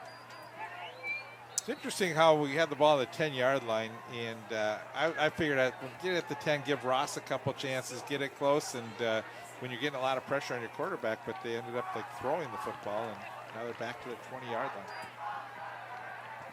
High pass. It's caught. Not sure who that was intended two receivers for. in the same area, Reguinti and Walsh. Walsh gets it for maybe a gain of 4. Yeah, I actually like the throwing it on first down, and then I thought for sure on second down we'd see a handoff to Ross. It was a little peculiar to me that they were throwing again, like you said, with all that pressure that Dvorak's been under. So we got a long third down here. I think they may have to try and throw one in the end zone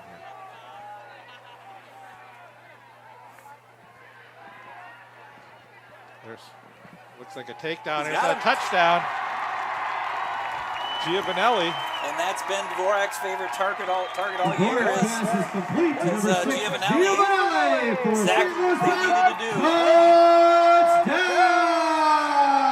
I think there were 87 is calling for what should have been a holding penalty. Let's watch him get taken down right here. Well, Maybe not. there was a little bit of stumbling in there too, and look at that. It almost slipped through Giovanelli's arms. And that brings the Orioles kind of right back in this if they can get the defensive stop. Here comes Nick Kent, who's been solid all year. So Giovanelli with his 8th touchdown of the season.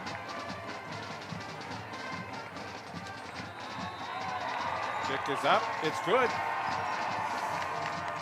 Number 14, Kent. And this is what the Orioles needed. They need to get the fans something to cheer about, give them a little momentum, a little spark, and see if they can get the defense fired up. Yep, and it's like it could be one of those little tide-turning sequences where, this started on a turnover, and they were able to, I think it was a turnover if I'm remembering correctly on this possession, and then they drive the ball down the field and score a touchdown. They protected the ball. They didn't turn it over. Overcame a holding penalty. And so they could get right back in this, but the defense is going to have to find a way to stop that Waconia run. I think we're going to need to see the Orioles kick into the end zone and get see if they can have Waconia start in their own territory at the 20-25 yard line. He may have a little bit of wind behind him here too. Not a lot, but maybe a little, just enough to get it into the end zone. Well, I saw Nick Kent kicking some long field goals before the game started.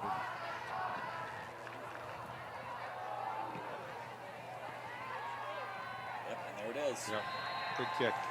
Yeah, and Nick Kent they brought in from the soccer team. He just joins the team on game days, and he started out a little rough he had the leg, but he didn't have the accuracy, and he seems to have figured that out. And we've talked about it before. It sometimes doesn't seem like a big deal, but his kicking game has helped this team win games throughout the season. And you can see it there, a nice big kick, touchback. Let's see if the defense can come up. 13 of 18 in extra points. I think some of those may have been some snap issues too, so not all his fault.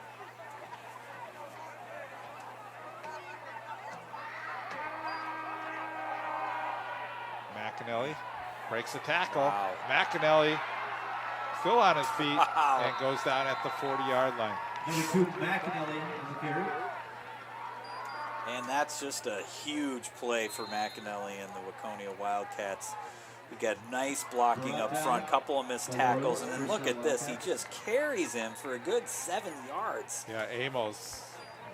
And but like you said, great run by McAnally, who had an amazing game tonight. He sure He's has. got 2 touchdowns, but just really holding on to the football and getting extra yards whenever he can. And the trick here for Park is being down 2 scores with the way Waconia can extend drives with just methodic running. The clock could become an issue sooner than you want it to. Riley with the football. Riley has a first down. Cuts to the near sideline, gets out at the 42-yard line. Finally pushed out by Thomas Moot, but not before it's another Wildcat first down. Yeah, and they're just getting some big runs on this possession. You can tell that defense is tired. They're worn down. They've been getting beat up by this Waconia offensive line and run game all game. Somehow they're going to have to come up with a stop because they're down 2 scores. Great game plan put in place by the Wildcats tonight.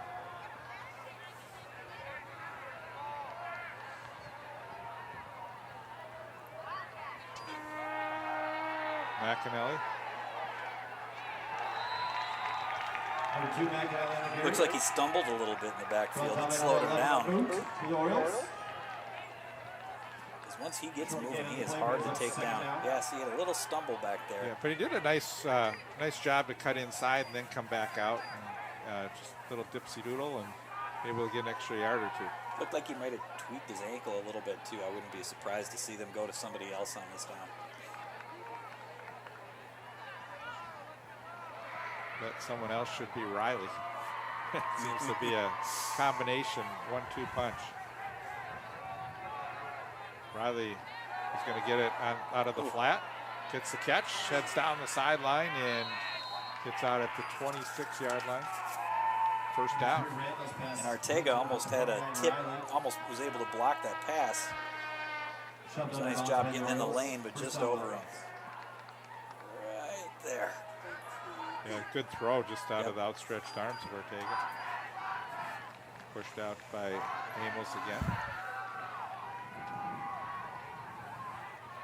So the Wildcats trying to answer the Orioles score as they have the ball inside the 30-yard line. Call it the 28. So far they have been answering with big plays on every play. They're getting 10, 20 yards a play here. McAnally. And the ball's out. And Orioles have it. And the Orioles get it. Unbelievable. So that's 2 turnovers for Waconia in this half. And the Orioles were able to monopolize last time. Let's see if they can do it again. That's a huge play for the Orioles. Yeah, Kemp coming up with the football. Looked like Jimmy Hager was in on helping a couple players, but Jimmy Hager also on the hit. Let's see what happened. There's just a lot of traffic there we can't really see, but ball went out somewhere, and the Orioles have really, that's like a game-saving turnover potentially. 9:15 to play in the game. And they're going to need to march this ball down the field and make another stop.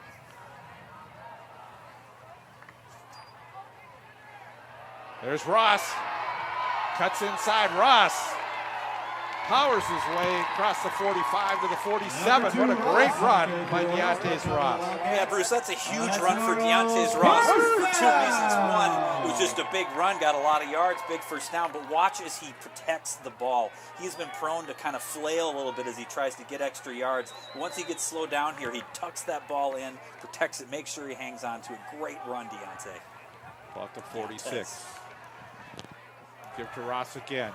Goes to the far side. Ross has a lot of opening. He has an opening, gets down inside the 40-yard line. Ross on the carry. We're going to call it at the 41, but a first down for the Orioles. So another big run from Ross. We got an injured player here for the Orioles.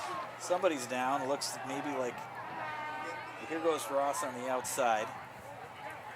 He almost looked like he was pulling up on something when he went off the sidelines, but he seems fine now, and looks like, here we go. We just got these muscle cramps. Well, the injured player is Henry Eaton, number 64. You see Eaton pulling from the left side of the line. Look at Ross just deke these guys out. Maybe a little bit of a hold there. By Giovanelli. He's really cramping up.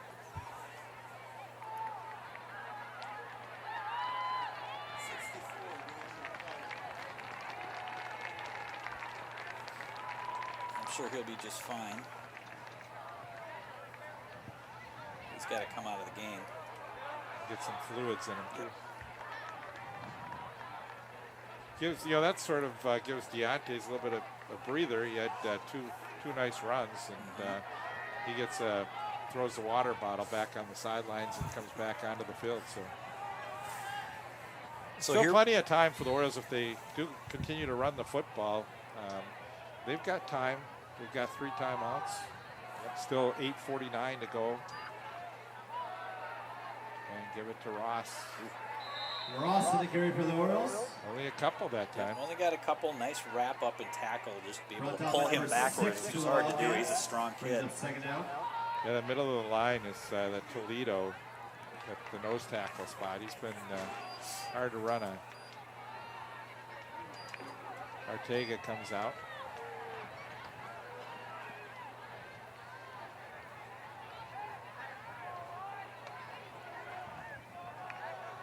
Dvorak, back to pass. He steps into the pocket. He's got time. Now he throws downfield. There's a hold. It looked like a hold. It looked like a hold to me, too. I was surprised to not see anything there. And that was I'd like to see that again because that really did look like a hold. But look at Dvorak here. He sees the pressure coming and just sneaks right up into it. Really heads-up play by Dvorak. And right... I don't know, maybe he just like touched from him. a distance. It looked like he had grabbed him live, but third down. Maybe a good no call. So big third down play for the Orioles here. In 4-down territory, but they don't want to go that far. Again, Dvorak has had a lot of pressure. Needs to find that time to throw the football. Oh, we're going to get another encroachment. And that's the same situation that we had before. Again, that's huge. It's going to move you from 3rd and 7 to 3rd and 2, opens things up. What's happening is the Wildcats are they're ready to blitz, and so they've got their players coming up to the line, ready to step in there, and the cadence that Will is using is getting them to jump. So going back to the pressure he's been under, it's a testament to 3rd him. now you can run Ross, and that's what they're going to do. Yep. And Ross has a first down, so that was a big penalty. Huge penalty. That changes the whole complexion of what you're calling out in the play. Yep, absolutely. And that's why that play was so huge. I mean, the difference between 3rd and 7 and 3rd and 2 is a lot. We've seen that a couple times. With all the pressure they've had on Dvorak, I'm surprised they haven't sacked him yet.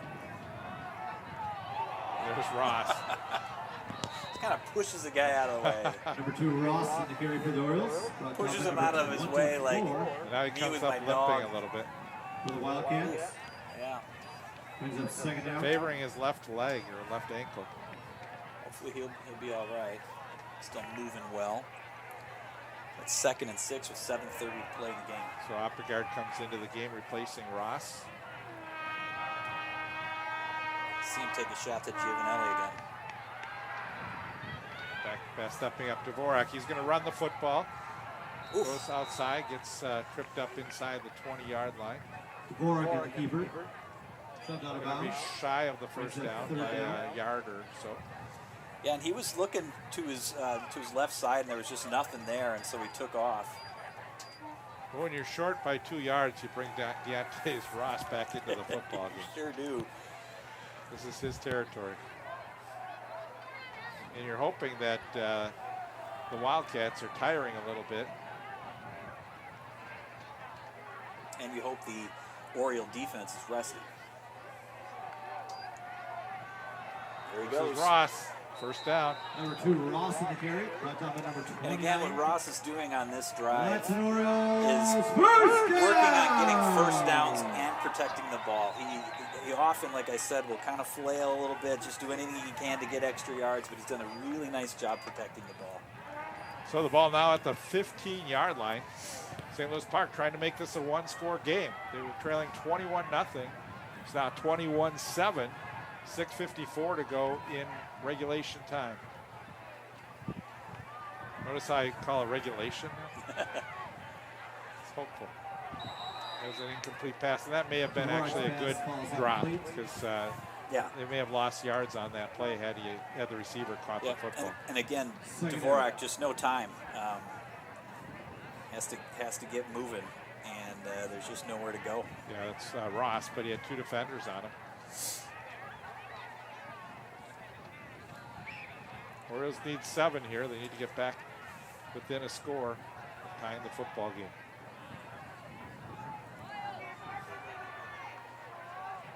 Second down 10 from the 15-yard line. Looks like pressure coming from the outside. Rolling. Oh, dear. Oh.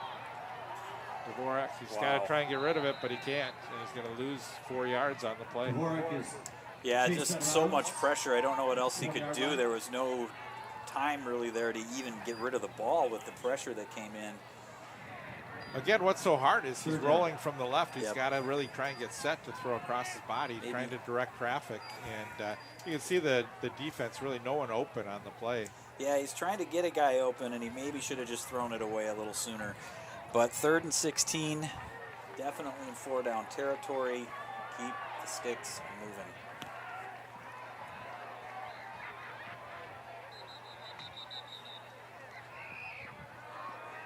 Timeout.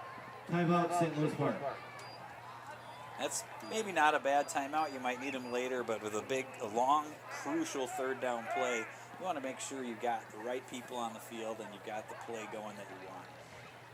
Waconia this season started off with the 23-17 loss to Armstrong, came back with a couple wins, one against Cooper and then Orono.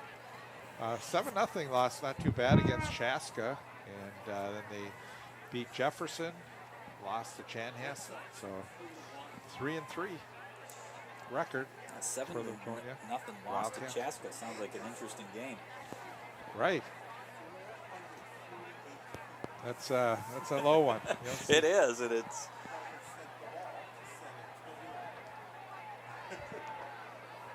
It's a cold night here, but the fans not bothering them. they're young. Big third down for the Orioles. 16 yards to go from the 21. Ross in the backfield. Quick throw over the middle. Oh, and that play would have worked for about half of the yardage at least. That was Arteaga. And I think Arteaga trying to turn before he secured the Let's see football. what happened. 4th down. See, he's starting to run. Yep, he And- didn't quite have it. And that's too bad because he really had an opportunity to get close to that first down if he could have broken a tackle. Yep. So now they're going to have to maybe take a shot towards the end zone. Yeah, they could potentially, Nick Kent has the leg for a field goal here, but you need 7. Maybe hope for an interference penalty or something if you take a shot. You got to just make sure that Will's got time to throw the football.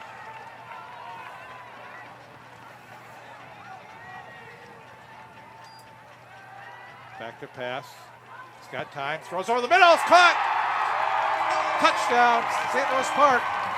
Beautiful play and a huge block, a huge pickup block by Deontez Ross because the pressure was coming. You'll see right here, and he just picks up this block. That gives Dvorak the time he needs. Beautiful throw. Number 10, Regenty. And a great catch by Rick Winty. Reguincy gets it, and it is a touchdown. The Orioles are back in this baby. 6:25 to play in the game. And here comes Nick Kent. I almost called him Roy Kent. I don't know if you Ted Lasso fans out there.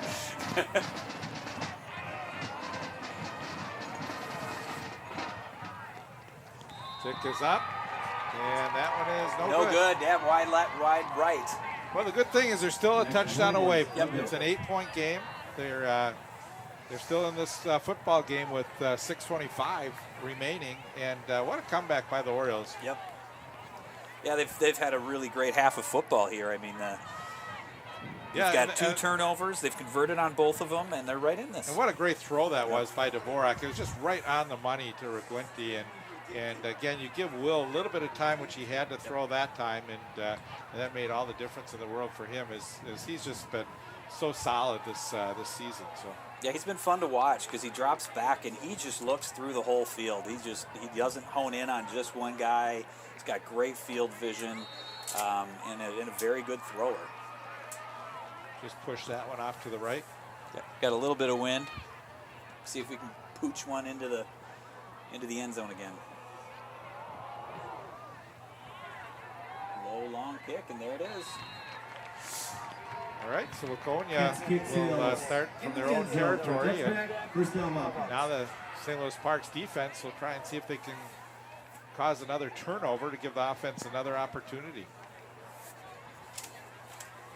Yeah, and you hate to say that they can't really stop them without a turnover, but they have been unable to do that. And so we'll see what they can muster up here with this defense. They should be playing some inspired football in this situation. And trying to do what they did against Bloomington Jefferson. They were down by 10. Yep. Looked improbable. They came back, scored 10 points, put the game in overtime, and ended up winning the football game. Riley goes down, a gain of about 3 or 4.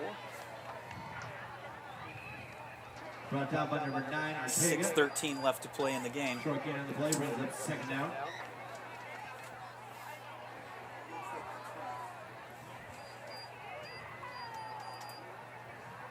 Waconia playing both to just move the ball down the field, but also chew up as much clock as they can. And their game lends itself to that. Could be a direct snap to McAnally. Fumble. McAnally, he picks it up. And McAnally does a great job to get across the 25. Number 2, and he's going to make it a third down and about 4. But what a great play by McAnally, which was almost very costly for Laconia. Again, right in the breadbasket, gets through his legs And he was able to, which a lot of times you'd want your player just to fall on it, Yep. but he was able to pick it up and make something out of nothing. Yeah, I thought they were going to be lucky to even just maintain possession, but he manages to get 7 yards out of the play. I mean, what a strong runner. Well, here's a big play right here for the Orioles defense. Yeah, they got to stop him.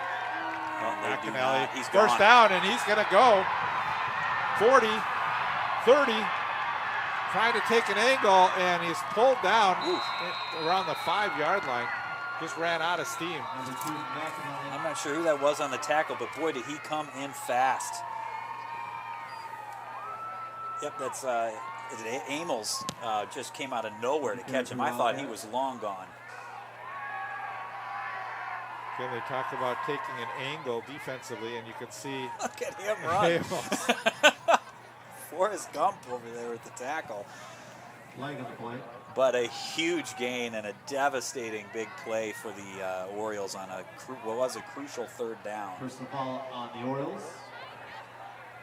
May have been a horse cow. Not sure. Yeah, it was a First down, dangerous Wildcats. tackle. He looked like he grabbed him by the helmet and pulled him or something. It was. So again, really the only opportunity now for the Orioles is to come up with a turnover here. As it's the 2-yard line. I don't think he intended to do anything. It was just he almost overran him.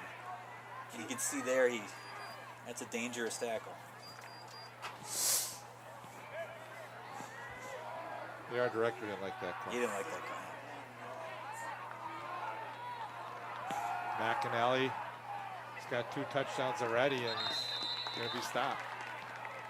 Number 2, McAnally on the carry.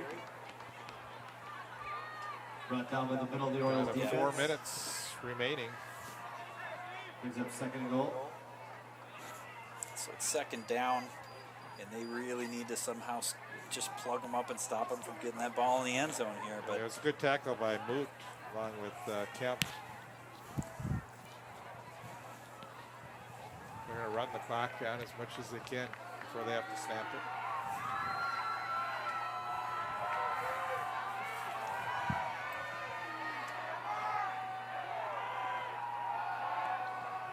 And this is Riley, and Riley is tackled before he gets to the goal line. 29, Riley on the yeah, carry. they keep him out, but he did pick up Brought a down little by the bit, Orioles. so they're It's a right 3rd on the goal line. And with being in probably a 4-down situation here, they're going to have to come up with a couple more stops.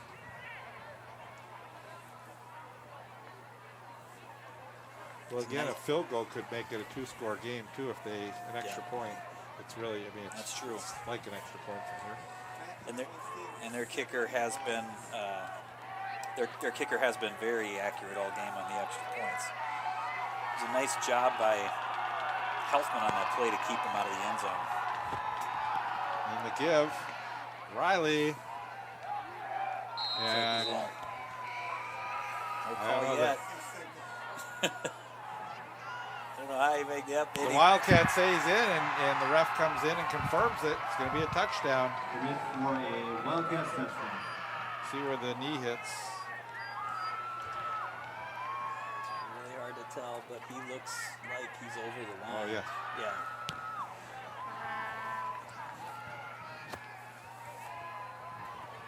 So a 70-yard gain by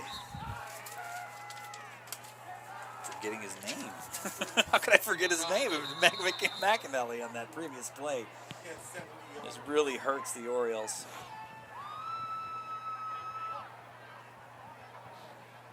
What happened here? Offsides. On the Offsides Orioles on decline. defense.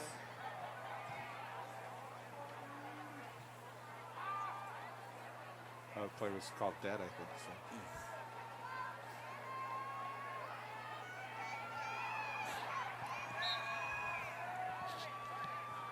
Mickey to attempt the extra point. Low snap. Kick is good. Yep. Extra point is good. Well, that took the wind out of the It sails a sure little did. bit. Paul. It sure did. 2:39 to play in the game, and we're gonna need a St. Louis Park miracle here to pull this one out. And McAnally is well over 100 yards. Oh, I think so. Yeah, he yeah, could maybe be two. pushing 200 yards. Yep. They probably. That statistician over there. Oh, yeah.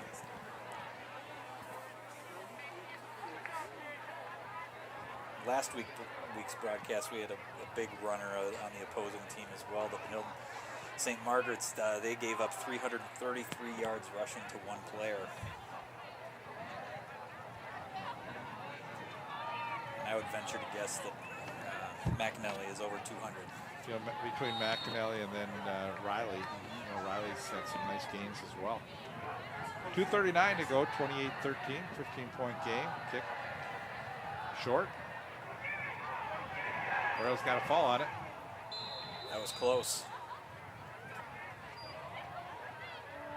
Orioles fall on the That was kickoff. a tricky one. First down, Yeah. Orioles. It's tricky because you don't want to get too close to it because in case it bounces into you and such things as that, but you got to go in there and get it. And what It's a live Reguenti ball. did when he went in, you could see how he turned his body to make sure that shielded the defender from getting that football. So it was a good job by Reguenti. Yep.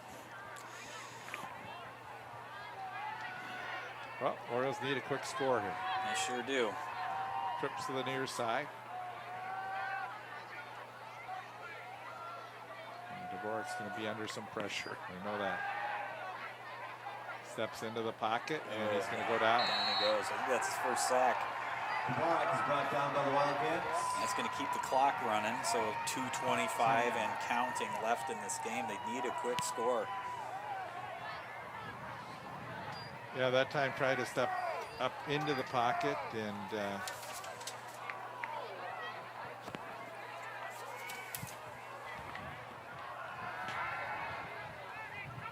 It's going deep. got a player there, and we got a penalty. Oh, flag. yeah. Yeah, there was a hold. Yep, there was a Pass little hold there. interference on Oh. Simonson. Penalty on the play. There we go. Pass interference on the Wildcats. Unfortunately, it's not the First NFL down, rule where Orioles. they take it at the spot or Right. the foul. So, It looked for a minute there like it sounded somebody was signaling that it was on the Orioles. Oof. right, again, you know, Giovanelli getting that extra step on Simonson. And it's unfortunate that isn't at the spot of the foul because he grabbed that jersey, really impeded him from getting to the ball. Good strategy when you're beat.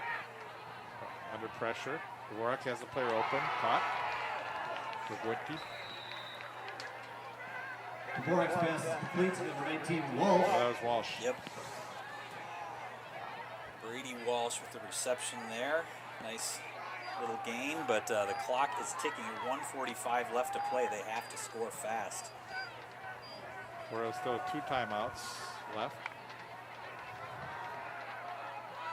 Dvorak, oh, sort of, that one got it. Got away from him. Yeah, seemed like it, he lost his handle on the football as he was throwing that one. You know what, though? In my book, it's almost better an incomplete pass there than a little 10-yard pass with the clock at 1:31 to play in the game. Intended for Giovanelli. So 3rd down and 1. Do you run, get the first down, and then quickly huddle up and throw, or do you pass it? That's a good question. To me, it looks like they're gonna throw it. We're gonna have Ross in the backfield. Thrown, complete, Not a bounds. first down. Nice play. Dvorak's pass is complete to That's number really- 19, Walsh. It's a really nice play to That's Walsh an there, right at the Orioles sideline. Get the first first down, get out of bounds, down. stop the clock, take a breath. Yeah, you accomplished 2 things there, as you said. You not only got the first down, you stopped the clock. And not just for the resetting of the sticks. I mean, it just stays. Clock stays stopped at 1:26 to play in the game. Looking downfield, complete over the middle. Couple broken tackles. I think they're gonna have to call a timeout. Walsh at the 35. Dvorak's pass is complete to Walsh. Yep, and they call a timeout with 1:17 left. Yards for another Orioles first down. And I think being up 2 scores, Waconia is saying, you know what, They didn't call Oh, they timeout. didn't. They're setting up Okay. real quick. Waconia is saying we'll give you those little passes in the flat all day. Because it's just going to chew up Well, the Dvorak clock. has time. He's got to get rid Got of to it. get rid of the ball there. Yeah, you want to stop the clock, throw it out of bounds, and instead he gets Dvorak the is sack. brought down. Yeah. Timeout, St. Louis. Yeah, that caused the Orioles to have to take a timeout. So, yeah, so if you're Will Dvorak, I think if you have that chance, you got to just make sure you step up to the pocket. If it's not there, you just got to throw it away. Yep, right there is where he needed to throw it. I don't know what he thought he saw.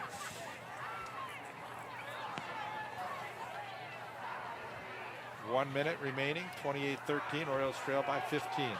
Trying to get a quick score here, an onside kick. They're going to need some pass protection. They got to give Dvorak some time, and they got to give their receivers some time to get downfield. They have to throw this one deep. Yeah, I think what we're seeing right now for the Wildcats is that they're playing prevent defense, and so they're really doubling up on some of the Oriole receivers here, and it's making it hard for Will to find someone. Then when you only rush 3 or 4 players and you're still getting that pressure on them, it makes it really tough. Right. And yeah, they'll let him check down in the flat every time because they're up 2 scores. If they were up 1 score, you maybe get a little more nervous about those, but Again, able to step up, throws downfield, caught, Nice and out catch. of bounds. that's a nice catch by Brady Walsh. Good throw. Shield out of bounds. Dvorak throws it. It's that proverbial, That's an Orioles only where the first receiver can get it. down. I mean, look at how high he got. Wow. And managed to stay on his feet and get out of bounds. Great weapon for a quarterback. 54 seconds left to play. Looking for that St. Louis Park miracle. Trying to summon it. We're running a reverse there to just switch players before the play. Oh. Get rid of it, Luke. Ah. Will's got to just throw it away, but Yep. he's not, and the Orioles have to take another timeout. Dvorak is brought down. Yeah, again, you'd like to see him almost shovel it. You're out of the pocket. All you have to do is just get rid of that football. Yep, nothing over there. He runs, he's looking, and he tucks and runs, and he's got to get rid of the ball there. Right there, as you're going down, just chuck it. So the Orioles down 2 scores with 46 seconds left to play in the game and no timeouts. They used 2 here, and they needed to use one on the previous drive on a huge third down play that paid off.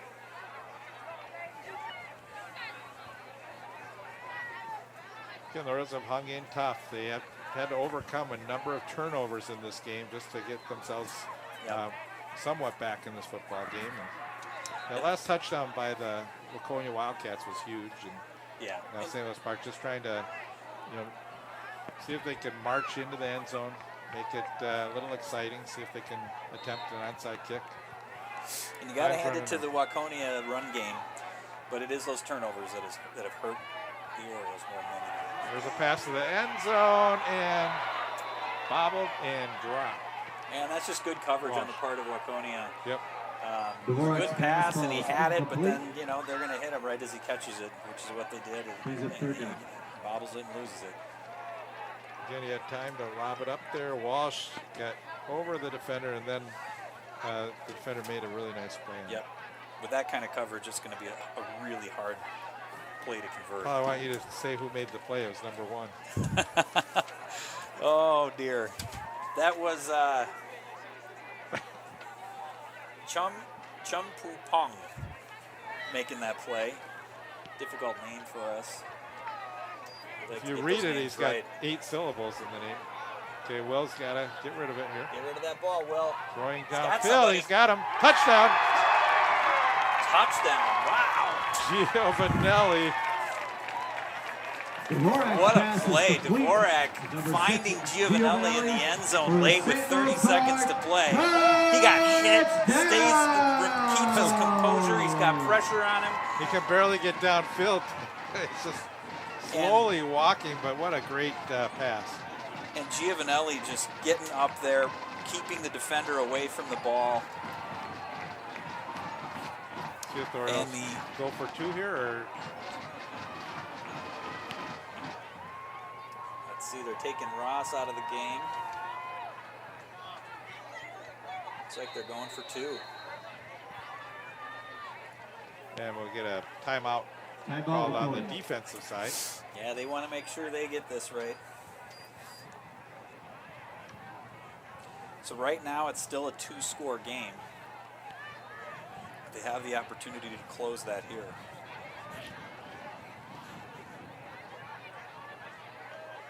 I almost like take the 1 point, extra point here, make Yeah. it a 1-score game, and then go for the onside kick. I'm with you on that, Bruce. And you know, Kent missed the last, missed his extra point on the last touchdown, but he has been very good all year. And I'm kind of with you. I'd like to do whatever the highest percentage is of making this a 1-score game, which I think is letting Nick Kent kick the ball.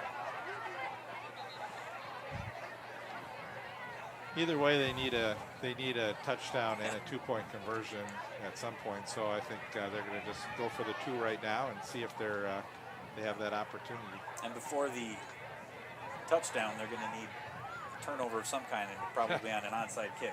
Correct. I'd like to see Nick Kent's onside kick game.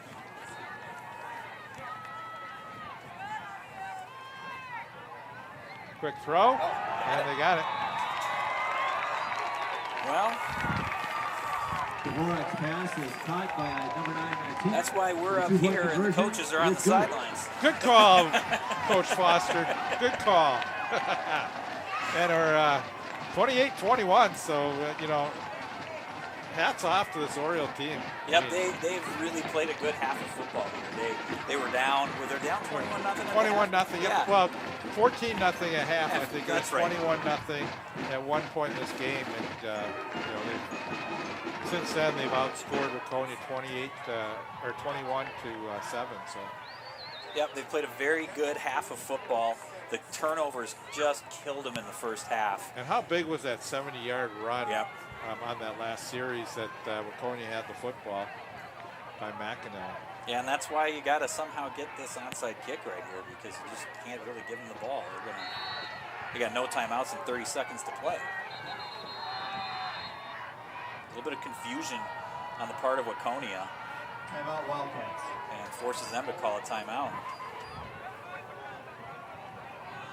So now the Orioles will see if they have onside kick play number 2 that they can. Right.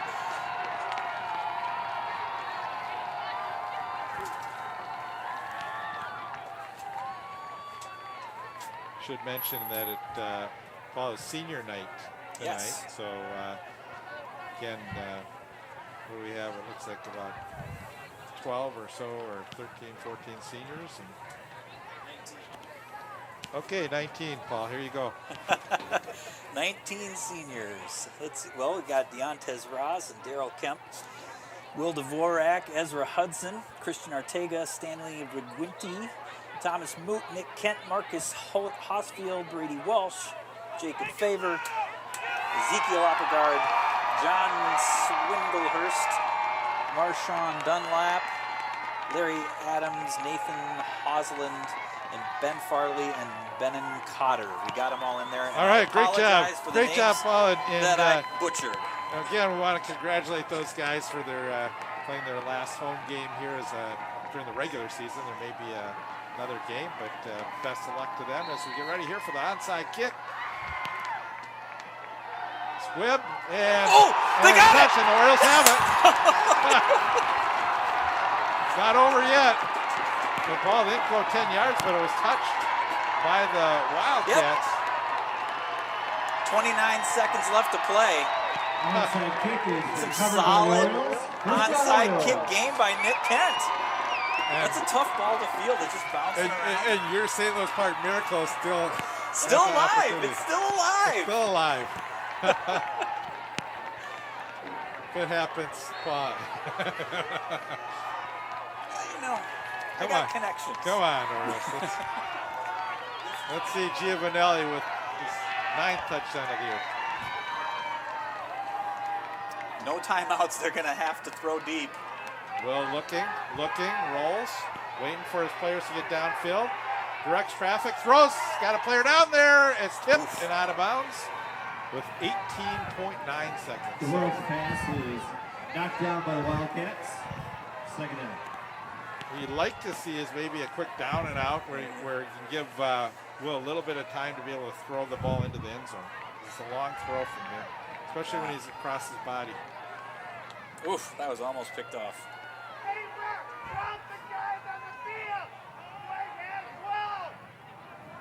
So here we go, 18.9 seconds left. Still one timeout left for the defense here. Royals taking a lot of time. They're going to get a playoff here fairly soon. Yep. They're going to delay I it don't want to back up any further.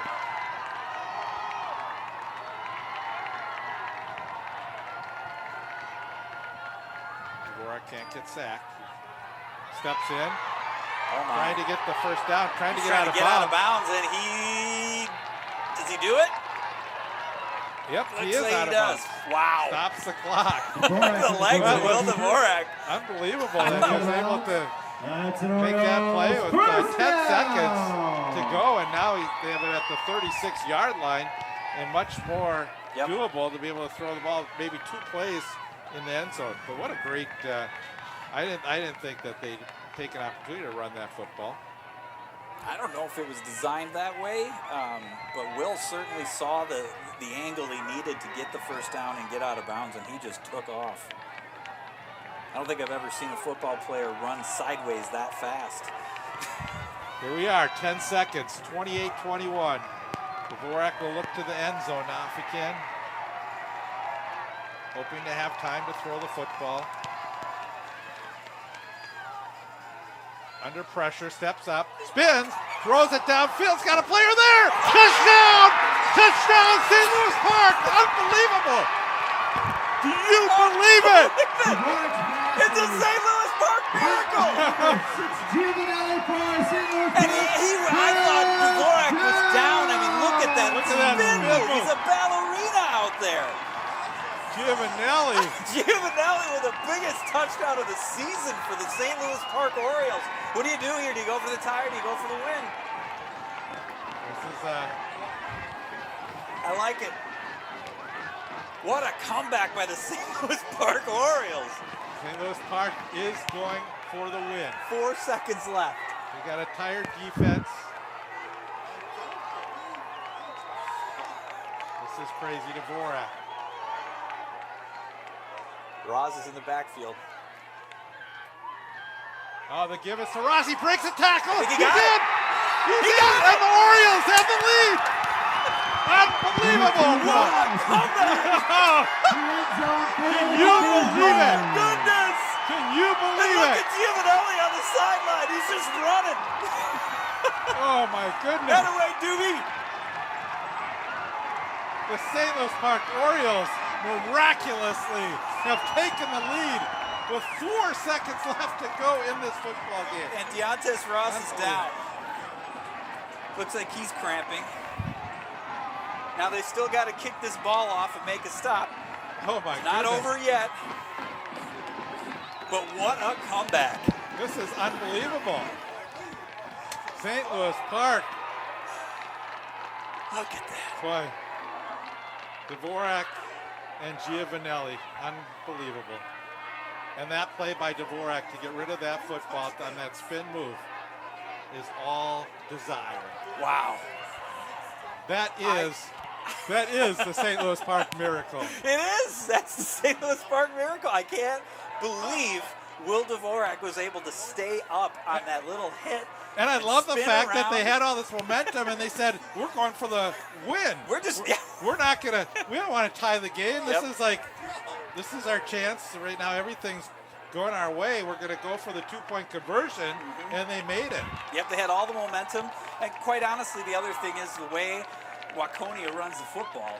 I think an overtime game favors Waconia because they're going to get the ball into the end zone almost every time, and and so I think it's the right call. Let's not give Waconia's offense a chance. Well, a lot of times you squib the football here. I almost like you've got a kicker who can kick it in the end zone, put it in the end zone, Yep. and let them have one shot from their 20-yard line.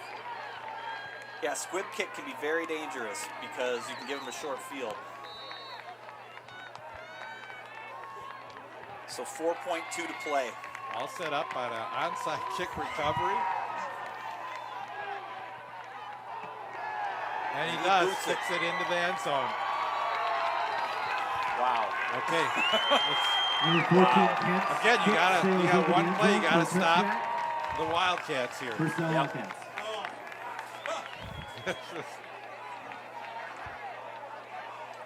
We may see the fans on the field after this game.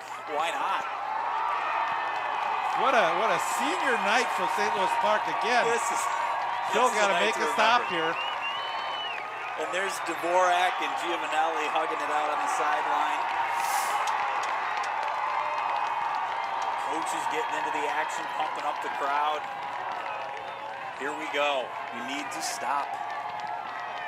29-28. Back to pass, under pressure. He gets hit, throws, and it's dropped. And that's it. The Orioles with a miraculous comeback win. Can you believe it? I can. I am a believer, Bruce. I am a believer in miracles. You talked about it. You called it a miracle. You were talking about it. Could we have it? This is one of the most exciting games I have ever seen. Trailing 14-0. Wow. So they scored. So 29 points scored in the fourth quarter by the St. Louis Park Orioles. 29 in the fourth quarter. And I believe Thanks to Howard Luloff, who 2 of those touchdowns in does about a a great minute job and a half with keeping me up. with no timeouts. It's just unbelievable the way they were able to execute. And that's when you have the big playability that they have. That's why the miracle is always there for you. Now that play has to go down as one of the plays of the week.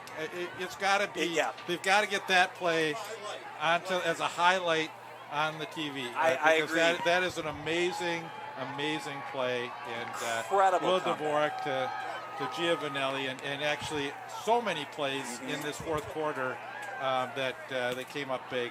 And what a credit to this team to be able to pull out a win, trailing like they were. And really, Waconia just looked strong. They were dominating. St. Louis Park had all these turnovers in this game. Yeah. And the Orioles were able to. It's going to be a long bus ride home. It's going to be a very long bus ride back to Waconia, but let's also give our hats off to McAnally, who just had a fantastic game on the ground. That's Right. one good, strong runner. Oh, boy. What That else was do a you fun say? one. I think the only thing you could say is, so be it, amen. Well, it was a fun one. This was look at the team. I mean, we're staying on here for another minute or two here because it's what a great. Yeah. Incredible night of football. A senior night like none other.